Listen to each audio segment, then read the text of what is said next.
Good evening, good folks, and welcome to the City of Muskegon City Commission General Session for this Tuesday, July 22nd, 2025. Before we get on with the business of our meeting, I want to share with folks that we do have different public comment periods throughout the night.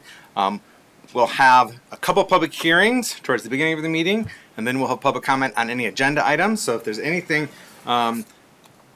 that we're going to be discussing and voting on tonight, you'll have the opportunity at the beginning of the meeting to give your input on those items. I do encourage you, if you're in City Hall with us, if you're in person and giving in-person public comment, I do encourage you to complete a public comment form at the back of the room. Please provide your name and home address. Note I will not be sharing your home address publicly nor asking you to announce it. That's for our records. I will be acknowledging if you're a City of Muskegon resident, which neighborhood you're joining us from, and if you're not a City of Muskegon resident, which other township, village, or city you're joining us from. We do also have phone-in public comment, so if you're not able to join us in person for whatever reason, you can call in from wherever you may be. And that phone number is 231-724-6721. Don't call now, just have that at the ready. When we do get into phone-in public comment, we'll have the number scrolling at the bottom of the screen, and I'll announce that phone number again. Everyone has 3 minutes to give comment, whether it's in person or by phone. We also have general public comment at the end of the meeting, and that's on anything you wish to share with the City Commission. Note during public comment, it is time for you to give your input and perspective to the City Commission, not a time for dialogue, back and forth, Q&A, and the like. If that's desired, we can arrange separate meeting times for that to occur. And so before we get on with our honors, awards, and presentations, we're going to have prayer followed by the Pledge of Allegiance. If you wish to join us in either of those activities, I ask that you stand if you're so capable of doing so. And we're going to be led in prayer by Matt Lukenbill of Cornerstone PCA Church. Welcome, Pastor. Thank you for having me. Let's pray. Lord, we come before you this evening. We pray for your wisdom. We pray for your guidance and direction for our commissioners as they lead us and lead our city. Lord, we pray for our city. May you continue to help it grow and to thrive. And Lord, may you be honored and glorified in the conversation, the attitude, the perspectives, and care for one another that we show this night. In Jesus' name, amen. Amen.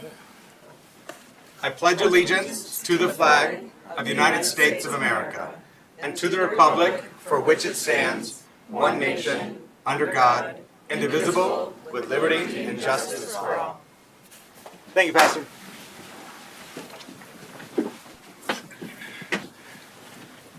May we have roll call, please? Mayor Johnson? Here. Commissioner Kilgo? Here. Commissioner Keener? Absent. Commissioner German? Here. Commissioner Gorman? Here. Commissioner Cochin? Here. Vice Mayor St. Clair? Here. Thank you. First, we have honors, awards, and presentations with the introduction of Jessica Grimm as our new elections coordinator.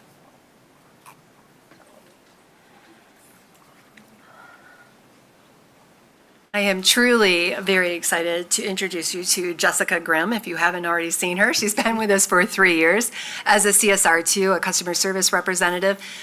For the last 3 years, she has been going to training. She's been going to the Institute.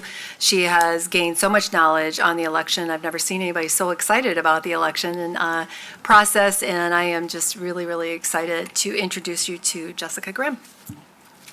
Thank you, Madam Clerk. And like Ann said, I've been with the city for 3 years, so I'm excited for the new opportunity as elections coordinator and to still be in the same office and working for the city of Muskegon. Excellent. Thank you, Jessica. We appreciate all the ways that you support our clerk's office and elections already, and I appreciate you choosing to continue growing with Muskegon. All right. We have a couple of public hearings. The first one is a request to establish a plant rehabilitation district at 701 West Laketon Avenue. And who's reporting out on this? Good evening. Please introduce yourself. Good evening. My name is Jake Eckholm. I'm the Director of Development Services for the City of Muskegon. Jocelyn Hines, our Development Analyst, will be reporting out on this. She had to run upstairs to print some materials for the Commission on a different item. But this is fairly straightforward. It's really good news. Probably many of you are aware of the building in question. It is directly behind El Tapatio. It's a brown industrial building that sits along Seaway Drive, has a lot of overgrowth and some trees. It's been vacant for quite some time. Part of the former Great Lakes Diecast campus. A local company, SRS Fiberglass, is planning to operate a new business venture out of this site, and for now they are asking for consideration for a plant rehabilitation district. They've not yet applied for their certificate, but they will do so in the near future. This is to effectively allow the parcel to be eligible for an industrial facilities tax abatement. Thank you, Director Echolm. Commissioners, before we proceed with the public hearing portion of this and hearing comments, do you have any questions for staff on this item? No? All right. Thank you, Director Echolm. This is a public hearing with regard to the establishment of a plant rehabilitation district at 701 West Laketon Avenue. Is there anyone in the audience that wishes to give comment on this item? Seeing no one in the audience, we're going to go to the phones. That phone number is 231-724-6721. This is a public hearing specifically with regard to the establishment of a plant rehabilitation district at 701 West Laketon Avenue. So we're taking comment on that item alone right now.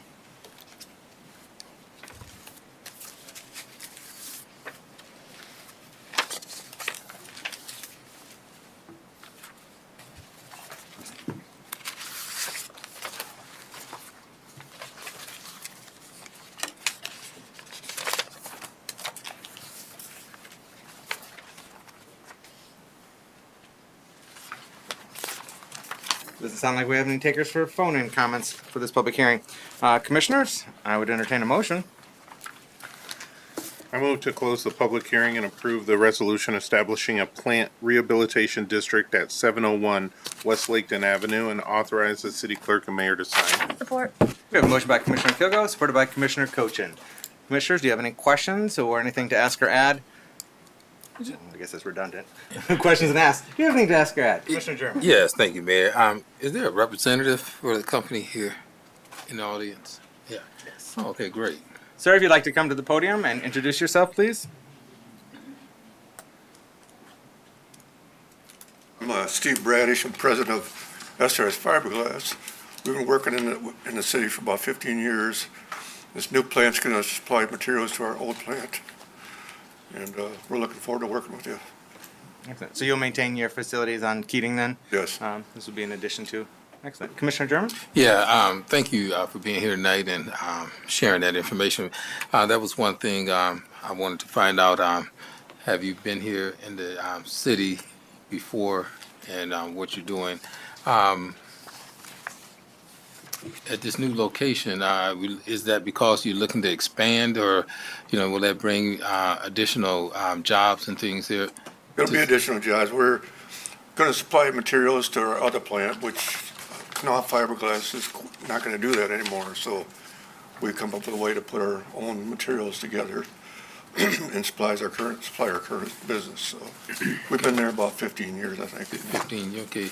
And what exactly do you manufacture? We make fiberglass acoustical and insulation products.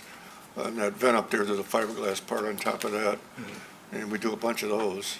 We're the only supplier in the United States on those. So, quite a market. We do some office furniture. A couple companies in Canada we supply to. Right now we're talking with Hayworth, and we'll be starting with them pretty soon. Okay. So all your manufacturing is done here in the USA? Yep. Okay, that's good. All right, thank you. Thank you. Commissioners, anything else to ask of Mr. Bradish? Commissioner Cochin. I don't have anything to ask, Mr. Bradish, but I just wanted to thank you for considering the section of my ward as a place for your business. I know that a lot of my constituents, especially in Campbell Field, will be looking for jobs soon. So thank you so much for opening up this opportunity for them. Yep, thank you. Thank you, Commissioner Cochin. Thank you, Mr. Bradish.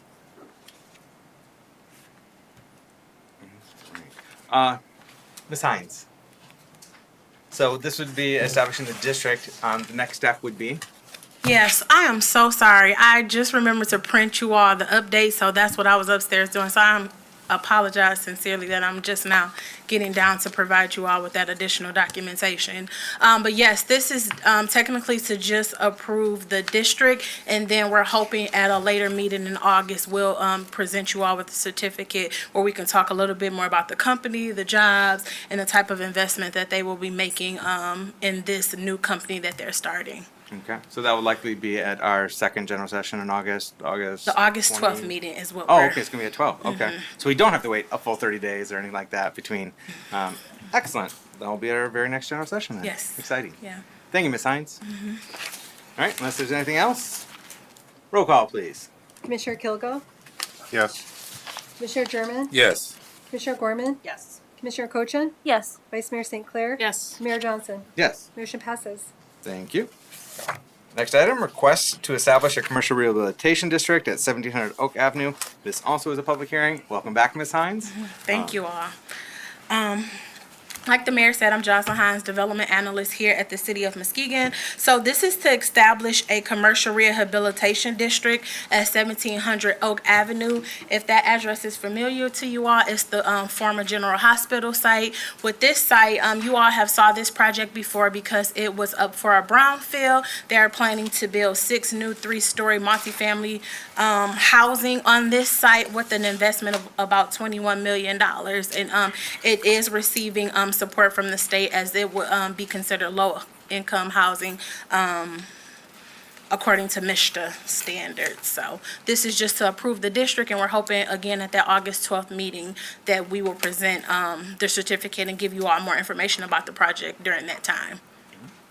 Thank you, Ms. Hines. Commissioners, do you have any questions before we open up to public hearing? Is that none? All right. Is there anyone in the audience that wishes to give comment with regard to the establishment of a commercial rehabilitation district for 1700 Oak Avenue? I don't see any takers in the audience. We're going to go to the phones. That number is 231-724-6721. This is a public hearing with regard to a request to establish a commercial rehabilitation district at 1700 Oak Avenue. That's the only item that we're receiving public comment on at this time.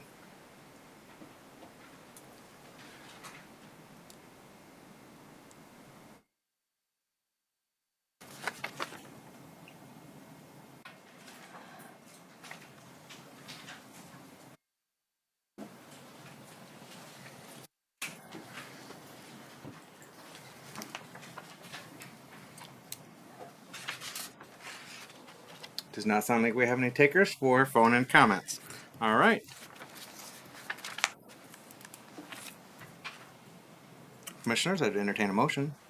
I move to close the public hearing and approve the attached resolution establishing a commercial rehabilitation district at 1700 Oak Avenue and authorize the city clerk and mayor to sign. Support. We have a motion by Vice Mayor St. Clair, supported by Commissioner Cochin. Commissioners, do you have anything to ask or add at this time before we go to vote? Commissioner German. Yes, thanks again, Mayor. I just want to know if there's a representative in the chamber also to speak on this or enlighten the public. Okay.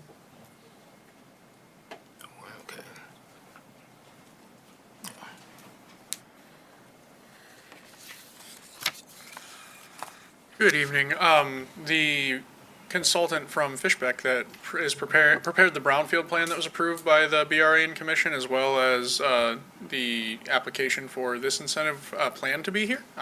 They're typically quite prompt. I'm not sure why they're not here, but got emails from them as soon as last week regarding this. So I'm hoping nothing came up. Okay. Okay. Well, excuse me. Question for Yeah, Director Echo. Or You probably can't really speak for them, but normally I would, like the public to be informed also and hear from the actual representative themselves. But, looking at the agenda here where it talked about approximately 100 construction jobs, and one of the things that I wanted to ask, to express interest in hiring, local contractors and things like that, also minority contractors as well. And I'm not seeing a lot of that on a lot of these projects. I know we talk about them. We give these developers incentives, and they get these brownfield incentives and so on. But I'm not seeing, the actual boots on the ground when it comes to, a lot of local contractors here in the city of Muskegon, especially small businesses and minority contractors. So I want to just kind of push that and get some feedback from where they're where they stand, when it comes to hiring local. Yeah. Sure. Yeah, that's a great talking point for you to bring up with them. They will be here to ask for the actual certificate. Yeah. And they also have a development and reimbursement agreement that still needs to pass commission, which we have a draft out for legal review to Parmenter. So they will be here. I anticipate the CEO, Steve Calverley for Crimson Development, will be here along with their representatives from Fishbeck and potentially their commercial contractor, who I believe is Lansing-based along with Crimson Development. As to how they bid out their subs, I think that would be a great opportunity for you to maybe put them in contact with some local contractors along with us in development services. Yeah. Yeah. Just one other question for you, since you're the economic developer manager. Is he director? Director of Development Yeah, director. Services. Yeah. Thank you. Do you have a list of local contractors that you actually reach out to or communicate with? Yeah, that list, there used to be specifically a list of minority contractors in the Employee Relations Office that, to my knowledge, has not been updated in quite some Okay. time. We work pretty closely with local GCs, trying to give them opportunities to bid our development projects that we work on. So obviously, we have several larger format commercial contractors in the city limits. So you have Clifford Buck, Tridon, Platinum has a division office here in Muskegon. They get some of those bids, and then some of them they don't. But we certainly make them aware of projects as they become Okay. time to bid. Okay. Yeah, I think it'd be a good idea to update that list as well. I agree. Yeah. Yeah. Thank you. Yeah. Thank you, Director Echolm. Thank you, Commissioner German. Yeah, you will. And hopefully the applicant is watching, and so they'll know what to expect when they come back to us for the certificate request. All right, if there's nothing else, roll call, please. Commissioner German, Yes. Commissioner Gorman. Yes. Commissioner Cochin, Yes. Vice Mayor St. Clair, Yes. Mayor Johnson, Yes. Commissioner Kilgo. Excuse me. Yes. Motion passes. Thank you. Now it's time for federal, state, and county officials to share any updates. Don't think I see any in the audience. Pull out if you're hiding somewhere behind the column. Pop your head up. Okay. Doesn't look like we have any of our federal, state, and county partners here to give us any updates tonight. We do set aside time specifically for that in case they're able to make an appearance. Sometimes it's very impromptu when they're able to join us. All right, we're going to move on to public comment on agenda items. First up, we have Gary Post. Sir, since you have the request for this item, do you wish to speak now, or you want to speak now in case it's not pulled from the consent agenda? Is that understanding? Okay. Mr. Post, if you'd like to come to the podium. So we have Gary Post joining us from the Nelson neighborhood. You have up to 3 minutes to provide your remarks with regard to item F. Thank you, sir. Thank you, Mayor. Commissioners, good evening. I just want an opportunity. I was stood before the Planning Commission about a week and a half ago with a request to amend the form-based code for the downtown that would allow a church to purchase the Century Club. That request was denied, and of course that's reflected on your agenda as well. I'd just simply like an opportunity to explain why I respectfully disagree with that request, ask the city perhaps to reconsider, and hopefully to do that at some point, not right now. Thank you, Mr. Post. You might have wanted to do that.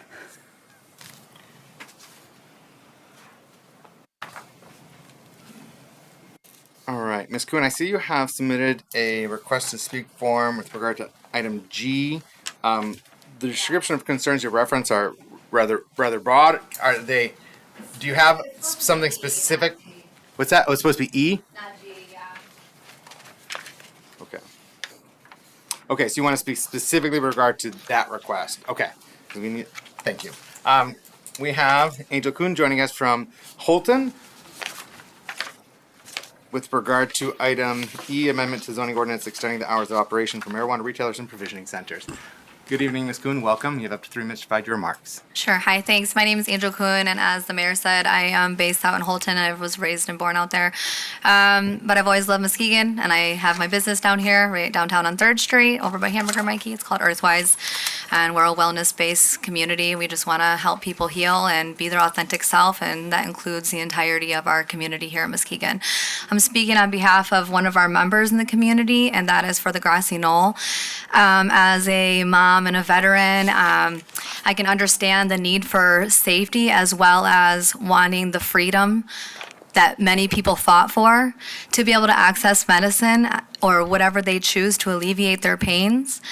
And I happened to be finding myself last night as a contractor waiting for my money to come through so that I could go get my medicine. And the only place that was open was the grassy knoll. And they're only asking to increase their opening by 2 hours because, like they've said, there's a demand. They have to turn people away at the door. And I was almost one of those people last night. So I find it really odd that we keep on passing all these projects, but then we're not listening to the business owners when they come here and say, hey, this is going to increase our ability to be a profitable business. This is going to increase our ability to serve the community that everybody here was elected to serve as well.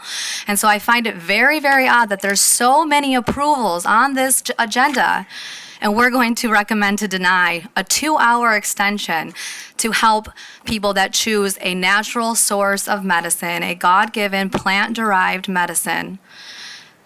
And I just think that that's kind of ironic, and it seems a little bit hypocritical for the roles that everybody said that they were going to serve. So I ask you guys to reconsider and simply allow them to extend their hours by 2 hours. It's not that much.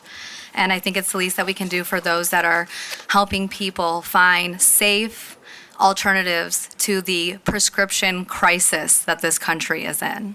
So thank you very much. And thank you for those that are looking at me as I'm speaking. Thank you, Ms. Kuhn. All right. Is there anyone else in the audience that wishes to give comment on an agenda item? All right, we're going to go to the phones. That's 231-724-6721. This is time for folks to call in to give comments specifically on an agenda item that the commission will be considering this evening. And it's time to give your perspective and input, not for question and answer or back and forth dialogue. Again, that phone number is 231-724-6721. If you're calling in, please turn down any audio in the background.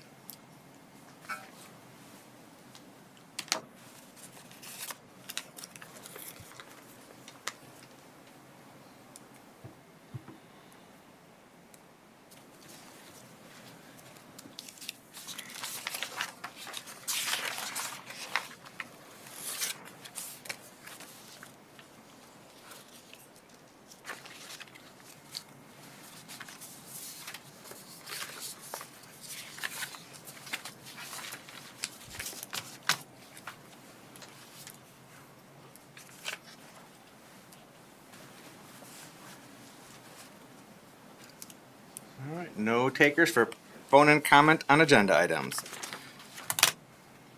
Just to be safe, I'm going to call again, just to try.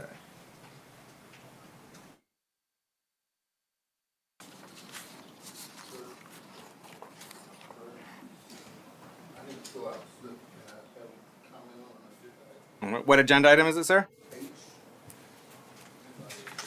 Would you like me to answer? Nope. So you're hearing it is coming through on your end? I'm Okay. looking We have confirmed that the phone in is working. Yes, sir. You are welcome. You can come up to the podium and kindly introduce yourself. I think you're joining us from the Nelson neighborhood? Yes, sir. All right. Name is Jenkins Michael. That's right. Mr. Jenkins. Yes. All right. Speaking on item Yes. H, you have up to 3 minutes. Yes, sir. Can we reset the clock, please? Thank you, Mr. Mayor, Just a second, sir. commissioners. I want to make sure you got your full 3 minutes. Okay, go ahead, sir. It won't take me 3 minutes, sir. Again, Mr. Mayor, commissioners, greetings. I have a question on the agenda item H about the vacant, I would assume these are vacant lots, and I'm wondering if these lots are all gone back to state or whatever, and if there's a standard purchase price that you have on these lots, and a little bit about the history of this Green Development Ventures. Are they the same group that have been doing the houses different places in the city, like Jackson Hill, McLaughlin, different areas? I've seen a lot of housing going up lately, which is a good thing. I'm just wondering if this is the same group of people, because it seems like somebody's making a huge investment in property here. If you will. I can't answer that right now, Mr. Jenkins, but we can keep that in mind as we move forward with tonight's meeting. Perhaps address it when we discuss the item. Thank you, sir. One last call for public comment from the audience on any agenda items. All right, no one's called in while we've been waiting, so we're going to move on to our consent agenda. Commissioners, you've had an opportunity to review the consent agenda. Are there any items that you wish to have removed for separate consideration and vote? Commissioner Kilgo. Yes, item F is in Frank and G is in George. Item F and G. All right, Commissioner Cochin. Items C, E, and H.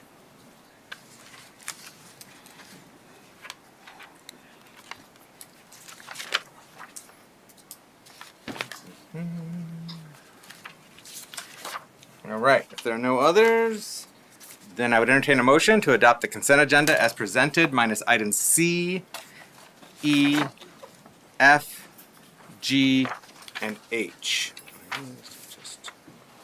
So moved. Support. All right, we have a motion by Vice Mayor St. Clair, supported by Commissioner Kilgo. If there's no discussion, roll call, please. Commissioner Gorman? Yes.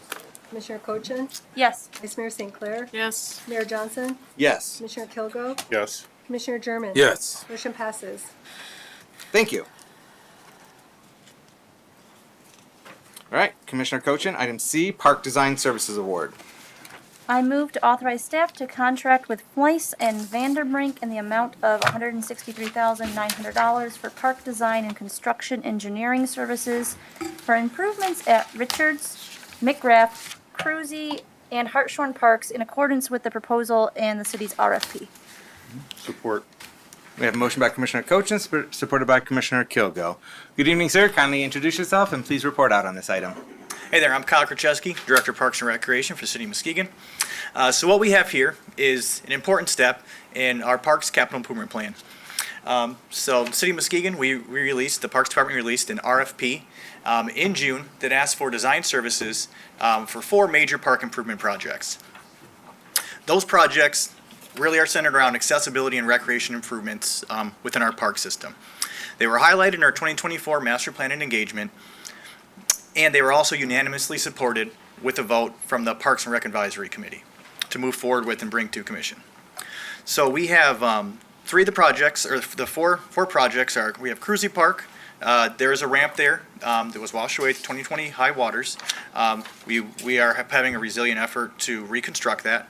We also have heard public safety concerns for a gate there, so that will be secondary to trying to improve, to get the ramp restored. Hartshorn Boat Ramp and Park is also a beloved park in our park system. We've talked a lot about accessibility concerns there, and it would be a great accessible fishing location, and so that is what staff has determined to get accomplished. McGrath Park has several amenities that could use improvements. However, right now, what we're looking at improvements, help for improvements, is the court rehab. They have 2 one large and 1 smaller tennis court area with fencing and all type of nets, and we'd like to rehaul that, give it a much better look, and provide a large recreational opportunity for the fastest growing sport in America, which is pickleball. And I know we have we have a few courts in Muskegon already that are heavily used, so we think that would be a good addition. And also Richards Park, big accessibility concern in our park system is ADA kayak launch that is a pay of entry, and that we also did the park planning. I could probably do a whole commission meeting just on that, but there was we had a equitable capital improvement plan that was based on what parks have been underinvested and what communities need the investments. And so Richards Park was one that hadn't had investment in some time, and we thought, and from the input that we got, supported an ADA kayak launch there. So these projects are only 4 of 45 capital improvement projects that we are working on as a Parks Department.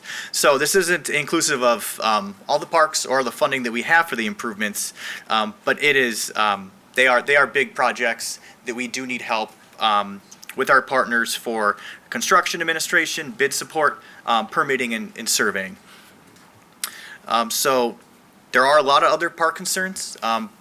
In 2027, we'll be rolling out a whole nother master plan engagement where we can address concerns and have another robust community engagement plan. But for right now, we're trying to, we have another year and a half to spend down the ARPA funds that the City of Commission dedicated to the Parks Department. And we got a whopping 15 proposals for this. So that was a lot for staff to go through. Engineering department helped us, and we ended up, the best score was a trusted local partner in Fleece and Vanderbrink. So I will turn to the commission for any questions. Okay. Thank you, Director Karczewski. I appreciate your work on this initiative and your team's work on reviewing all of those proposals and moving these projects forward. These are important and impactful projects. Commissioner Cochin. Yes, thank you so much, Director Karczewski, for speaking on this issue. Like you mentioned, you've got 45 different master plans that you guys are working on right now, which is a lot. So I know that these are some of the more difficult ones in some ways because they haven't, some of these parks, have not had a whole lot of love more recently, like the Hartshorn Park and Richards Park. So I think I'm really excited to see some of these improvements. I do have a couple of questions for you, though. In regards to the tennis courts at the McGrath Park, are they all going to be transitioned over to pickleball, or I thought there was going to be some retained? Is that correct? Yes, there will be. So not only community members want tennis, but also one great thing about our Parks and Rec Advisory Committee is that the school board president is on there. And so not only have residents made concerns, but also the school board's made concerns that if they ever were to revive a tennis program, they'd love a couple courts for tennis. So that is one of the, I think I might mention it in there, that's one of the only improvements that may have further engagement. Depending on what the cost analysis comes out, if we can't do exactly what's on the master plan, we would like to engage with the community again about how many tennis courts do we want and how many pickleball courts do we want. Because we could fit a lot there, but I've known from past communities too that even though pickleball is up and coming, tennis still has long-term support and always will. It does, yeah. There's people that drive up from Spring Lake that go to McGrath Park. Yeah. Every week. I don't understand the drive because I've seen our tennis courts. They need some love. They do, yeah. So the other question I had was in regards to the basketball court. I know a lot of people have asked me specifically about that. That is retaining, correct? Yes. Okay. And can you outline what the ADA accessibility is going to look like at Hartshorn Park, at least in concept? Yeah, well, really a barrier-free parking, a large paved area with some railing on it, and hopefully, the cost estimates come back and we can put a little shelter there to provide some shade. Mm-hmm. So really trying to get, as close as you can park, handicap spots, striped spots only, so that we can make sure that anyone who wants to fish somewhere who may have accessibility issues can easily get there and can easily fish. So just to make it safe and accessible. And there is more of a graphic on the actual master plan. Thank you so much. And then the last question I had was when I was going through the proposal, it was page 63. It outlines different items for each park, and one of the line items is construction support. Can you explain that a little bit more for everyone? Yeah, so it's one of those large parts of the project where on some of our projects we haven't been able to have an engineer go in there and weekly check how the work is going, check the concrete mix. There's so much involved in a construction job. So it's really this team is going to work with the contractor the entire way. They're going to, everything from, shop drawings, what materials they're using, to make sure they're getting the proper permitting and to make sure that the courts really, I guess, long story short, make sure the courts look like what we're asking and are high quality and long term. Mm-hmm. Or not just courts. Courts got pulled up, so I thought courts, but really for all the projects to make sure that what we're asking ends up coming to fruition and looking in like our master plans show, and making sure that they're built properly, because you can bury a lot of things underground that inspectors can't see. So really, it's weekly if not a couple times a week, going out and working with the contractors, which is something that a lot of these projects we haven't been able to do it, but that's why we're a lot of them we contract with people who have a really good reputation. So it's, instead of just going on the reputation of the construction company, we're also, going to have a trusted partner that goes out there and works very closely with the team. And that's probably one of the larger parts, one of the larger line items of the proposal. Okay, wonderful. The last thing I want to say is that I am so excited to see the ramp go back at Cruzy Park. Thank you so much. Yeah, we'll have some eagle hurdles to go through, but we are resilient and we've been talking about it a lot, and it's something that we're going to work on until someone tells us we can't do it. We're gonna do it. Try as hard to make it work as possible. So Fleece and Van Brink has a lot of experience with Eagle, and had pointed out a couple projects they've worked with Eagle on, and some shoreline resilience and some dune builds. So I do feel pretty confident in it. Thank you, Commissioner Koshin. Commissioner Kilgo? Yes, thank you. I just have one question. Just want to confirm the projection says for these specific 4 parks, completion would be November of next year. Is that Yes. correct? Correct. Awesome. That's all I have. Yep, the ARPA funding needs to be spent by December 2026. So I'll be nervous if it's up until November, but which is another reason why we picked Fleece and Van Brink. We worked with them on the splash pad reconstruction. They did a great job. Out of all the firms I've worked with, they are within a couple hours of a question to me, they are following up, and they're very responsive, and they really made us a priority when we previously worked with them. So I do feel comfortable that that's a team, especially being local.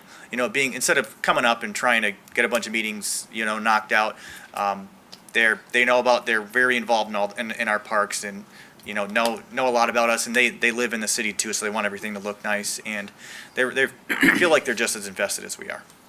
Awesome. Thank you. Thank you, Commissioner Kilgo. With regard to the timeline, obviously we have to have this all done and spent by the end of next year, and we're targeting November at the latest. But with regard to the ramp at Cruzy Park, are we, obviously it's subject to Eagle permitting, and that could end up being dragged out, but are we targeting to have that installed, or working to try to have that installed before next summer season? So ideally by Memorial Day next year. Is that Yeah, all I our can say on that goal? is that the representative I'm working with that I talked with about the bid at Fleece and Vandenbrink, who was asking us questions, we discussed that whoever's picked, the next day we will schedule a pre-construction meeting or a pre-permit application meeting with Eagle, and they work closely with them, and so I don't want to go over Eagle with it. So it's really up to them, how quickly we can get the permitting process. We are going to be ready and prepared to do it by then, if we have the green light from our environmental, permitting. all right? oversight. So they're ready to hit the ground running as soon They as absolutely we are. give the green light. So Yes. all right, excellent. Hopefully things go smoothly, and we can get that installed and ready to be used by next summer season. Yes. So thank you, Director. Any other questions or anything to share, Commissioner German? Yes, thank you, Mayor. Thank you, Director, for the report. Yeah. And you did address one of the questions that I had, and I'm glad you stated that and let the public know how this is going to be funded, and that's with the ARPA funds. Just a quick question. What do we have in our budget for ARPA funds total for parks? What do we have remaining, or what do we Yeah, have remaining, yes, thank you. 3.7 million. 3.7 million, okay.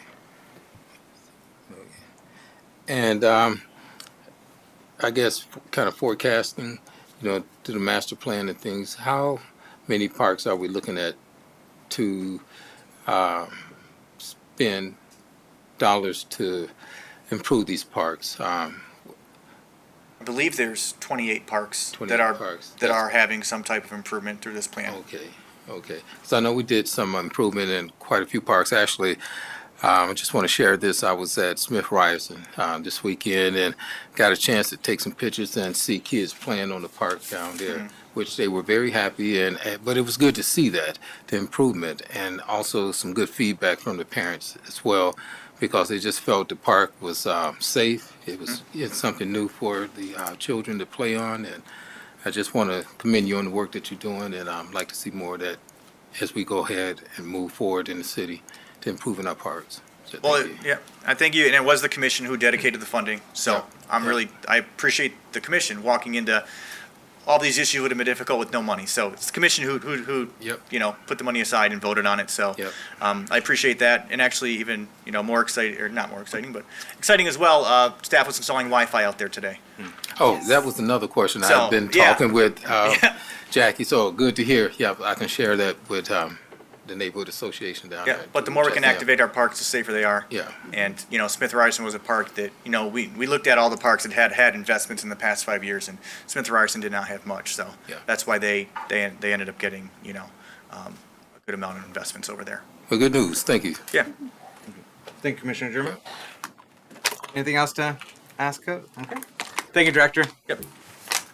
All right, roll call, please. Commissioner Cochin? Yes. Vice Mayor St. Clair? Yes. Mayor Johnson? Yes. Commissioner Kilgo? Yes. Commissioner German? Yes. Commissioner Gorman? Yes. Motion passes. Thank you. Next item, E, amendment to the zoning ordinance extending the hours of operation for marijuana retailers and provisioning centers. This is Commissioner Cochin. I do want to, before we proceed, just want to acknowledge, because we see staff recommendation. Staff had no recommendation on this. It came to the Planning Commission without a staff recommendation. The Planning Commission made a recommendation to the City Commission, but there is no staff recommendation on this item. And so that is the language in alignment with what the Planning Commission recommendation is. But the Commission has discretion to choose how it wishes to proceed. I move to approve the request to amend section 2331 of the zoning ordinance to allow marijuana retailers and provisioning centers with approved drive-through access to remain open for drive-through sales only between 12 a.m. and 2 a.m. I support that, but I just, point of clarification, she can motion however she Yeah, wants. that's what I was just Absolutely. acknowledging. Thank that you. We have the discretion.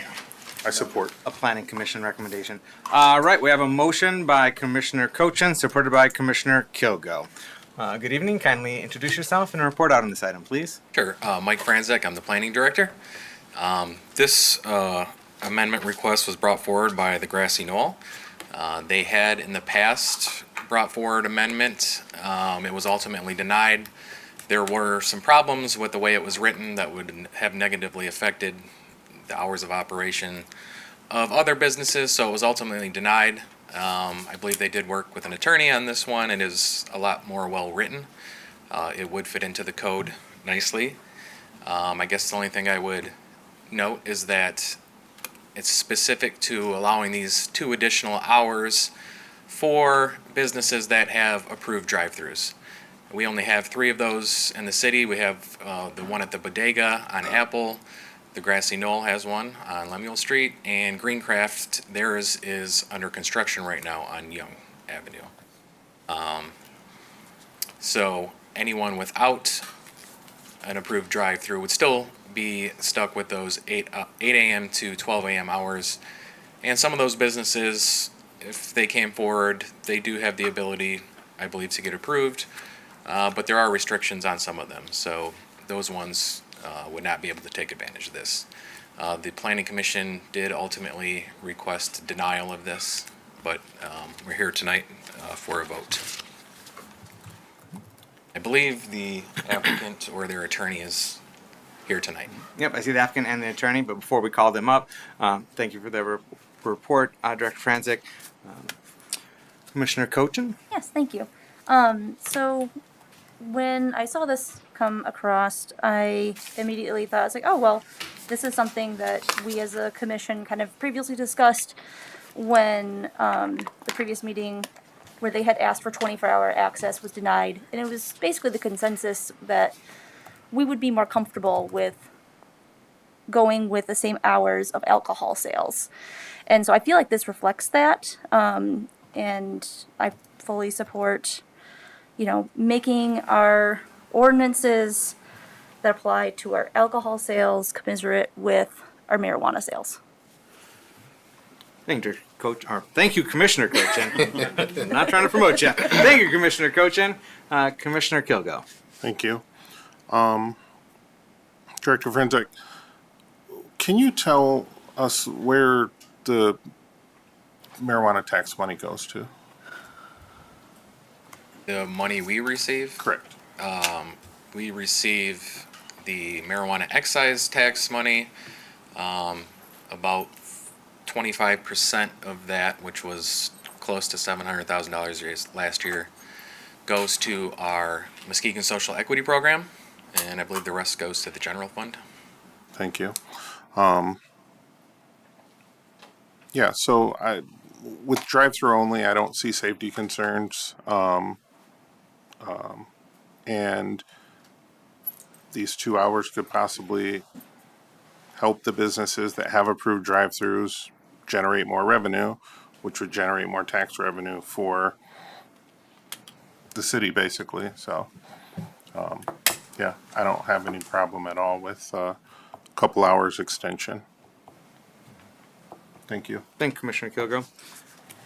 So I was a member of the planning commission that voted on this. I disagreed with my fellow planning commissioners with regard to the recommendation that the body collectively made to the city commission.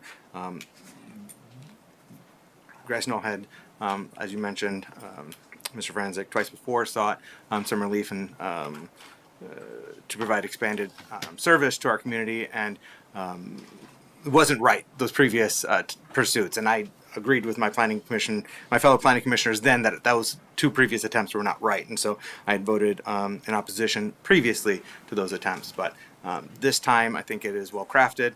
I also think that it is beneficial not only to our community but to the businesses, as Commissioner Kilgo is pointing out, things that we can do to support our cannabis operations to be successful and have sustainability in their operations, because not only are they providing a service to the community and supporting the local economy, but we are collecting a considerable amount of excise tax revenues that goes to important programming in our community and supporting capital improvements and services. And so the other key caveat, and this is the thing that really helped bring me on board to support this, is the way it's crafted. It's through the special land use permitting process. And so in order to get the drive-through, you have to get that special land use permit, which goes to the Planning Commission. And it can be revocable if there are significant issues that were to occur from a public safety or health perspective, that those special land use permits allowing the drive-through operations can be revoked. And so there is a safety valve, so to speak. But I also am inclined to support this with allowing the drive-through only operations to 2 a.m. because it does bring cannabis operations in greater parity with establishments that sell alcohol. With the proposal that legalized recreational cannabis in Michigan, that was voted strongly into law by our citizens across the state, called for treating cannabis similarly in regulations as alcohol.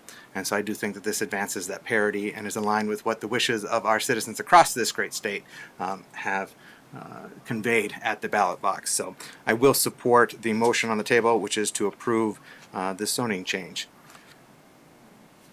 Vice Mayor St. Clair, Commissioner Gorman, or Commissioner German, anything to ask or add? Oh, go ahead. Yes. Thank you. Commissioner Gorman. We have a note in this that, staff has concerns about the applicant's ability to follow the established guidelines. Can we get more context on that? Yeah, it's just something I thought I should share. There's the past couple summers, they looking into having camping at facility. They have an extra lot next to it, and they wanted to have some camping for overflow from the Burning Foot Festival. We did have to let them know that wasn't possible there. We did see that they were advertising it again this year, but we did get in contact with them, and they assured us that they were getting that taken off of the website, and they're no longer promoting that. Okay. Thank you. And to clarify, that was not being promoted by Grassy Knoll. There was a miscommunication, so they were informed of it. As I understand it, Grassy Knoll then got it corrected. Okay. So it was not Grassy Knoll promoting that. Thank you. Did I see Vice Mayor St. Clair? Do you have something? I had the same question that Commissioner Gorman had, so that's all I needed.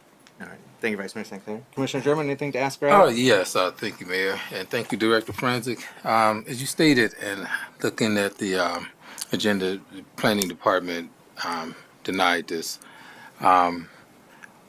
what were the major concerns? Why? If you recall. Yeah, I'm not None sure. of the if- planning commissioners spoke. I don't really think they I spoke in favor of it. Nobody Yeah. else said anything. That was it. And it just was voted to make a recommendation against adopting. But none of the planning commissioners spoke as to why they voted the way they did. Okay. Aside from myself in favor. I was just kind of curious the questions asked because I know we denied this before. Given the fact that businesses, operate to make revenue, and Grassy Knoll has taken every measure to reapply and come back with a plan that's going to be in compliance with city ordinance, which is a plus, and extending those hours from what we're looking at to 2:00 a.m. Right? Okay, additional 2 hours. Same time, alcohol sales stop, so that'll be last call for alcohol and cannabis.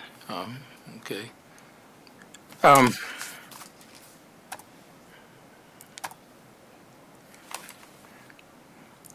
don't really see an issue with it. I think it's a legitimate request and something that I can support. And so, yeah. Thank you, Commissioner German. And I would just note too, I don't know if I was referencing here, that there were a few members of the planning commission absent, so the vote was 5-1 with regard to the recommendation for denial. But of course, we have discretion to decide how we wish to proceed. So unless there's anything else to ask or add, then we're going to go to... Oh, yes, go. sir.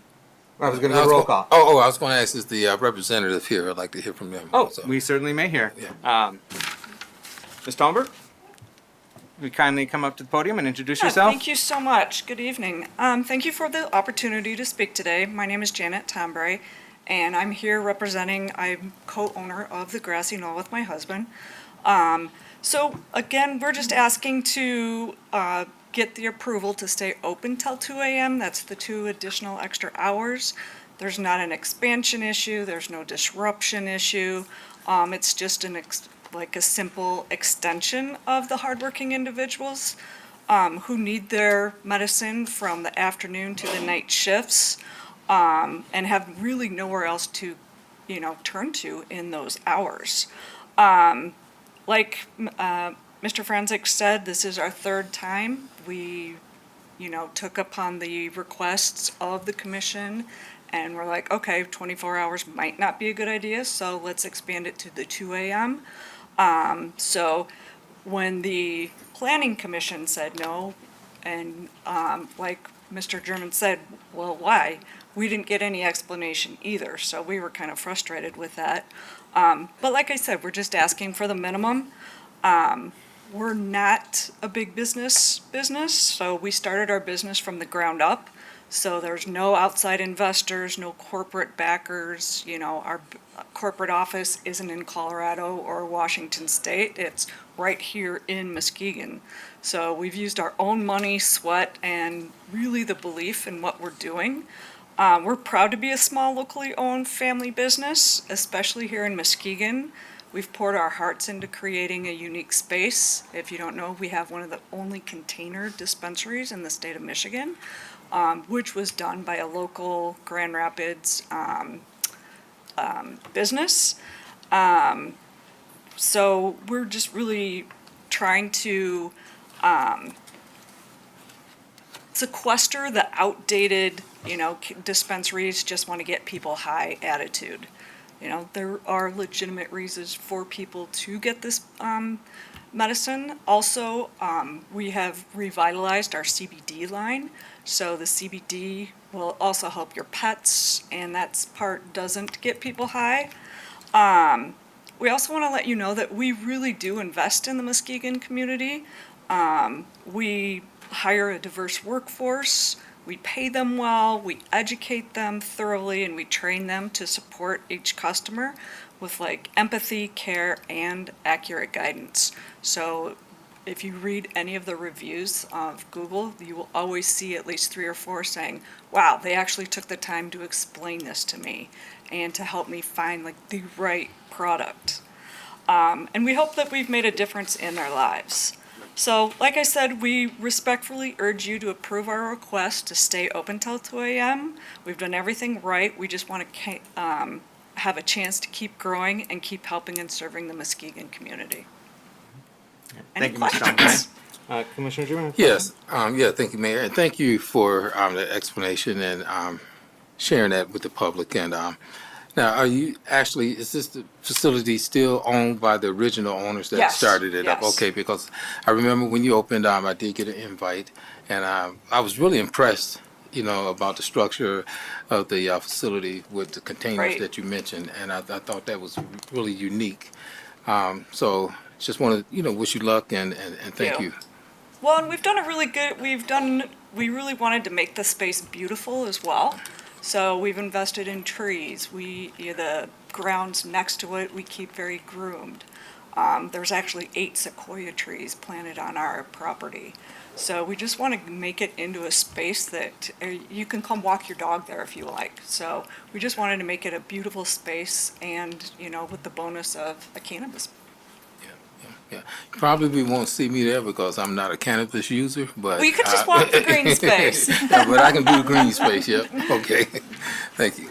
And they have CBD therapies that are Psychoanalytic. That's what Yeah. non-psychoactive. That's Yeah. the word I'm looking for. Yeah. So thank you, Commissioner German. Any other questions for Ms. Tombre? All right. All right, Thank you so thank much. you so much. All right, roll call, please. Vice Mayor St. Clair. Yes. Mayor Johnson. Yes. Commissioner Kilgo.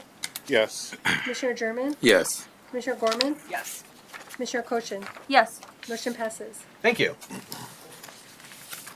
All right. Director Franzik, because we don't have all 7 voting unanimous in support of that, that will have to come back for a second read? Yes. Okay. All right. And next item F, amendment to the zoning ordinance allowing churches as a permitted use in civic buildings in the form-based code downtown context area. Commissioner Kilgo. I move that the request to amend section 2005.05 of the form-based code to allow churches as a permitted use in civic buildings and form-based code downtown context area be denied. Support. All right, we have a motion by Commissioner Kilgo, supported by Commissioner Cochin. If you'd kindly introduce yourself once more for anyone just tuning in, and please report out on this item. Yes, Mike Franzak, Planning Director. So this request is not staff initiated. It was brought forth by the owner of the Century Club downtown. They are in negotiations with the church to purchase the building. Churches are allowed in all of the context areas of our form-based code except for the downtown. Most specifically, why that reason in 2015 was that's the densest part of our core of our downtown, usually reserved for mixed uses and residential. They are asking to amend that to allow that use, the church, in civic buildings. There are only 2 types of buildings allowed in our downtown context area, that's mixed use and civic buildings. Staff does believe this can be considered a civic building because of the history of the Muskegon Club and the Century Club. But I believe this building could have either designation. We have multiple buildings in our downtown that could be considered multiple building types, especially with our flex buildings and our large multiplexes, really fit multiple districts. Staff believe that the applicant should, we recommended that they recommend or suggest to amend it for civic buildings, since this appears to be the only civic building in our downtown context area. So we thought their chances would be better for them to request that rather than the mixed-use building, which is almost all of our buildings in our context, downtown context area. So this did go to the Planning Commission. It was recommended for denial by a 5-1 vote with 3 members absent. Thank you, Mr. Franzik. And could you mention, except for the downtown area, I just want to, could we perhaps, Madam Clerk, could you perhaps pull up the zoning map or something that just shows the downtown context area? Because I want people to understand that it's not all of downtown that we're talking about here. There's just a small portion. Should be in one of that's those. like along Western Avenue. Maybe if you go to the next one. It's not in the pack yet, the map. So you'd have to pull it up from the website, from our website. But while we're looking for that map, just so we're all clear on which area we're talking about with the downtown context area, I'm going to go to Commissioner Kilgo. Thank you. Mr. Franzak, to make it easy, actually, my first few questions were, churches would be allowed on Clay Avenue, correct? Yes. And churches would be allowed on Webster Avenue, correct? And Muskegon Avenue. We have churches in the downtown area, just not on Western Avenue, correct? Correct. So it's not like the city doesn't allow churches in our DDA or in our downtown. I also, Mr. Mayor, those are the only questions I had for staff, but I would like to hear from the gentleman that spoke at public, or The applicant. Public comment. Yeah, the applicant. Okay. That is the map too. If you could zoom into the pink area in the heart of the downtown.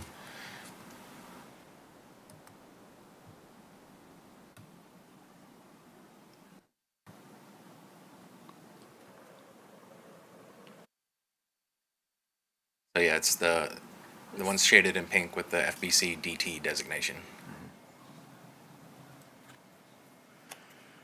All right, so now that we've got a map to give context to the particular area we're talking about in downtown, it's just that focused around 3rd and Western Avenue is the center of that form-based code downtown context area. So, did you have anything else right now, Commissioner Kilgo? No, sir. All right, I'm going to go to the supporter of the motion, Commissioner Cochin. Yes. So I watched the planning commission meeting on Facebook and was kind of following along with what they were discussing. And ultimately, it's not, are we allowing churches in government buildings? It's more has to do with the zoning. And that's really kind of what this all boils down to, is about the zoning. And so I just want to make sure that everybody at home recognizes that, and I will yield the floor now. Thank you, Commissioner Cochin. Before I open up to the rest of the commissioners with any questions, well, I'm going to ask the applicant to come up. Do we have any questions for staff right now? Vice Mayor St. Clair. Can you elaborate more on what you mean by this could be considered to be a civic building and no other buildings in this context area would be? I'm not sure that I'm clear on that. Sure. So I think a lot of times when we think of civic buildings related to our form-based code, we think of what typically looks like a church building or a government building. And for the most part, that's correct. I believe that the way that this building was developed in the late 1800s, it was initially built as a community type building. So while it did not fit the definition of a church or a government building, it was for community use. So I believe we could consider that as a civic building as well. And how long has it been not a civic building? It's been quite some time, but the fact that it was built as such, that's generally how we determine things. I think there was some comments about the CIO building. Is that a civic building? I would argue that that seems like a civic use, but the way that building was initially developed, it fits perfectly into our retail building type. So I believe that was built as a retail type building. Forgive me if I'm still confused, but that feels very arbitrary to me. If the building has not, I'm trying to remember, has it been a civic use since before the mall was built? Not that I'm aware of. So we're talking since 1970. So my whole life, this has not been used as a civic building. Has it been retail? Well, it's been retail for the past 10 to 15 years. But it is very uniquely built. It's not a traditional mixed-use building where it's separated. You can walk from the basement all the way up to the top floor. There's no barriers or anything, so there's different uses going on, but it would not really typically fit into what we would consider a mixed-use building. So given the fact that it's only 2 of them allowed, I believe this one could have the flexibility of both. Okay. And, we could have brought this forward as a mixed-use building. Then most of the properties in this context area fall under that, and it would be open to a lot more buildings, so. Thank you. Question, would you consider, it's defunct, it's been long defunct, but the Elks Lodge over on Ottawa Street to be a civic building? Again, I would need more help from my staff. We did some research. Jamie Pesch, our planner, is kind of our resident historian. He helped me look into this. If that's how that building was constructed, I believe that we could probably potentially consider that as well. Okay. The reason why I'm wondering is because, as I understand it, the original purpose of that and how it operated for decades, the Century Club, was as a private club. And so that's just what I was trying to understand, is if that has a distinction, or if that distinction is significant to you from a zoning perspective, and what constitutes a civic building, whether something's intended for a private club only or general public. And that's what I was just trying to understand your perspective on that. On the question of whether it is a civic building, though, as I noted, the Planning Commission, I'm a little unclear as to how that would even consider to be a civic building, regardless of original use or use in recent years or whatnot, because according to our building type standards for civic building type, it says the civic building type is a small, medium, or large size detached structure that incorporates uses of special public importance, including but not limited to municipal buildings, churches, libraries, and schools. So considering that it's not a detached structure, I wouldn't qualify it as a civic building, and so I think it's kind of a moot point, but nonetheless, I think we still should proceed with evaluating the question that's been put before us, whether civic buildings generally should include uses of churches. Well, this civic building does include churches, whether or not we will allow the civic buildings in the downtown context area to include churches, because the civic buildings outside of the downtown context area include churches as approved uses. The downtown context area itself does not include churches as a part of a civic building type. I got that correct? In terms of, okay.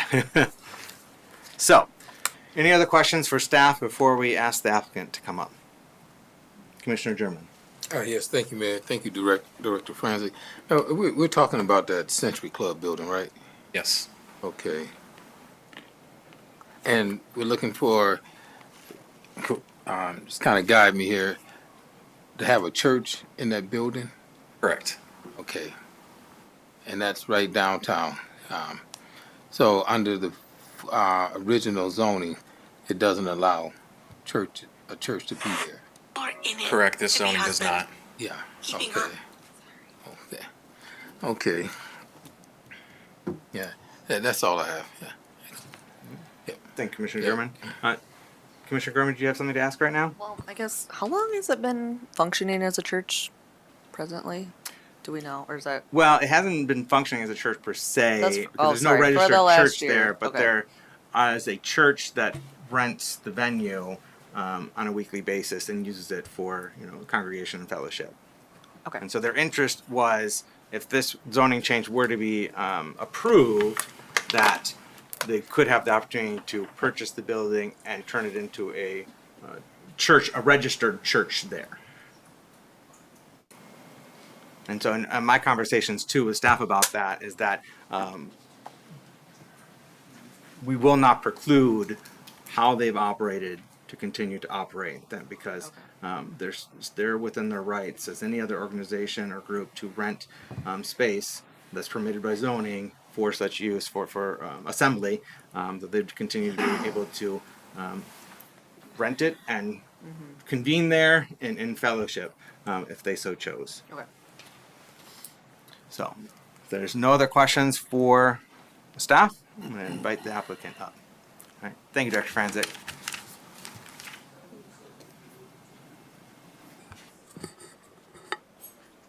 Will you kindly introduce yourself again, sir? Yes, Mayor. Thank you again. My name is Gary Post. I reside at 942nd Street, and appreciate the opportunity again to ask for your consideration, perhaps in changing yet the form-based code for downtown. As I mentioned earlier, I was at Planning Committee about a week and a half ago with a request to rezone the form-based code that would allow the church to purchase or lease the Century Club building, if they are able to do so. I should note that that's not a given, but obviously they didn't want to go through all the time and effort and resources to go down that road if it wasn't going to be a permissible use in the first place. But I'd like to give you just a brief history. I know most of you are aware of what's happened downtown over the last 20 years or so, but for my wife and I, it's very personal. And I'd just like to share a little bit of how we saw things. It was in the early 2000s, as most of you know, that the downtown mall came down. Downtown, in our estimation, had struggled well before that, but the closure of the mall and then its subsequent demolition was a pretty stark, visible picture of the status and sad state of downtown at the time. Streets and sidewalks for 8 blocks downtown were gone. 23 acres of blow sand with crisscrossing snow fence defined our downtown. The plan was to remove everything related to the old mall and historic downtown, but a group of individuals lobbied to keep 5 of the original buildings. So 5 of the buildings were saved from the wrecking ball, and I believe that most people at that time wondered if our downtown would ever return, and if so, how long it would take. I admit that we, and I mean my wife, Beth, and myself, sometimes look back and ask ourselves the question, why did we bother to do what we did? When no one else was moving ahead, when not much else was happening, why did we choose to start things rolling? I'll answer that in a minute, but regardless, we bought 3 of the buildings that remained, and I think dutifully, and I believe beautifully, restored all 3. The Muskegon Savings Bank, which was previously 18th Amendment and now Western Reserve, the Daniels Building, which is now the Russell Block, and the Century Club. Why did we do what we did? It was certainly not to make a lot of money. That's never been our motivation. We didn't have deep pockets to draw from. Our resources were quite limited, but we did what we could with the resources we had. And although we are not native Muskegonites, we believed in Muskegon, believed in the downtown, and have come to love this place. I also believe my 35 years of experience in construction, including several historic restoration projects, would be helpful in the redevelopment of these properties as well. The bottom line, I guess we believed this was our purpose, our calling, if you will, at that time. But then as we looked at the state of downtown, we came to believe 2 things: that the health of the larger community depends largely on the health of the core city. That if downtown Muskegon, the core city, was to again become the vibrant, healthy, attractive place it needed to be, then retail and residential were the key. We needed people living downtown, and people living downtown demand convenient shops and services. These were the reasons we purchased these buildings, to begin to restore the health and attractiveness and vibrancy of our downtown. These were the reasons we started the Heritage Square Townhome Project in 2008, when few, if any, residential projects were being considered for downtown. I know many people thought we were crazy for thinking we could sell $300,000 homes at the time. Maybe we were. But the same homes now sell for $500,000 or more. As we look back over the last nearly 20 years, we are pleased with what we've been able to do with the resources we had, and we have no regrets. But it hasn't been without a significant emotional and financial sacrifice. All of this brings me back to the reason I wanted to speak to you today. 7 years ago, we decided it was time to sell the commercial properties we had. The Savings Bank building was sold in 2015, but the Russell Block building and the Century Club have been on the market for the last 7 years. In that time, we've had 3 different commercial realtors list the property. We reduced the asking price to nearly 2/3 of the original asking price. And in 7 years, we received 1 serious offer on the Russell Block building, and that buyer backed out at the last minute. We've not received a single offer, not even an inquiry of interest on the Century Club. And a big part of that reason was because we found that the building does not lend itself very well to retail. In spite of our efforts to make it so, the original tenant prematurely broke their lease due to lack of sales. The businesses there today struggle to some degree because of the elevated first floor. Shoppers simply do not want to navigate a flight of stairs to get into the building. The building is simply not suitable for retail, And the truth is, until we introduced retail at that location in 2007, the building had never been a retail destination. Sad to say, simply wishing the building was retail-friendly doesn't make it so. We do, however, as has been mentioned, have a church that has used the ballroom for the last year and has now expressed interest in purchasing the building so that they may expand their programs there. Unfortunately, according to the form-based code adopted by the city in 2016, no churches are permitted in the downtown context area. They are, however, as Mike mentioned, permitted in all but one of the other 5 context areas in civic buildings. As a side note, I did find it interesting looking at the form-based code that even retail building type is not a permitted use in the downtown context area. In fact, only 2 buildings, as Mike mentioned, are permitted. That's mixed use and civic. I admit the Century Club is a unique building, but I also believe it most closely fits the civic building type.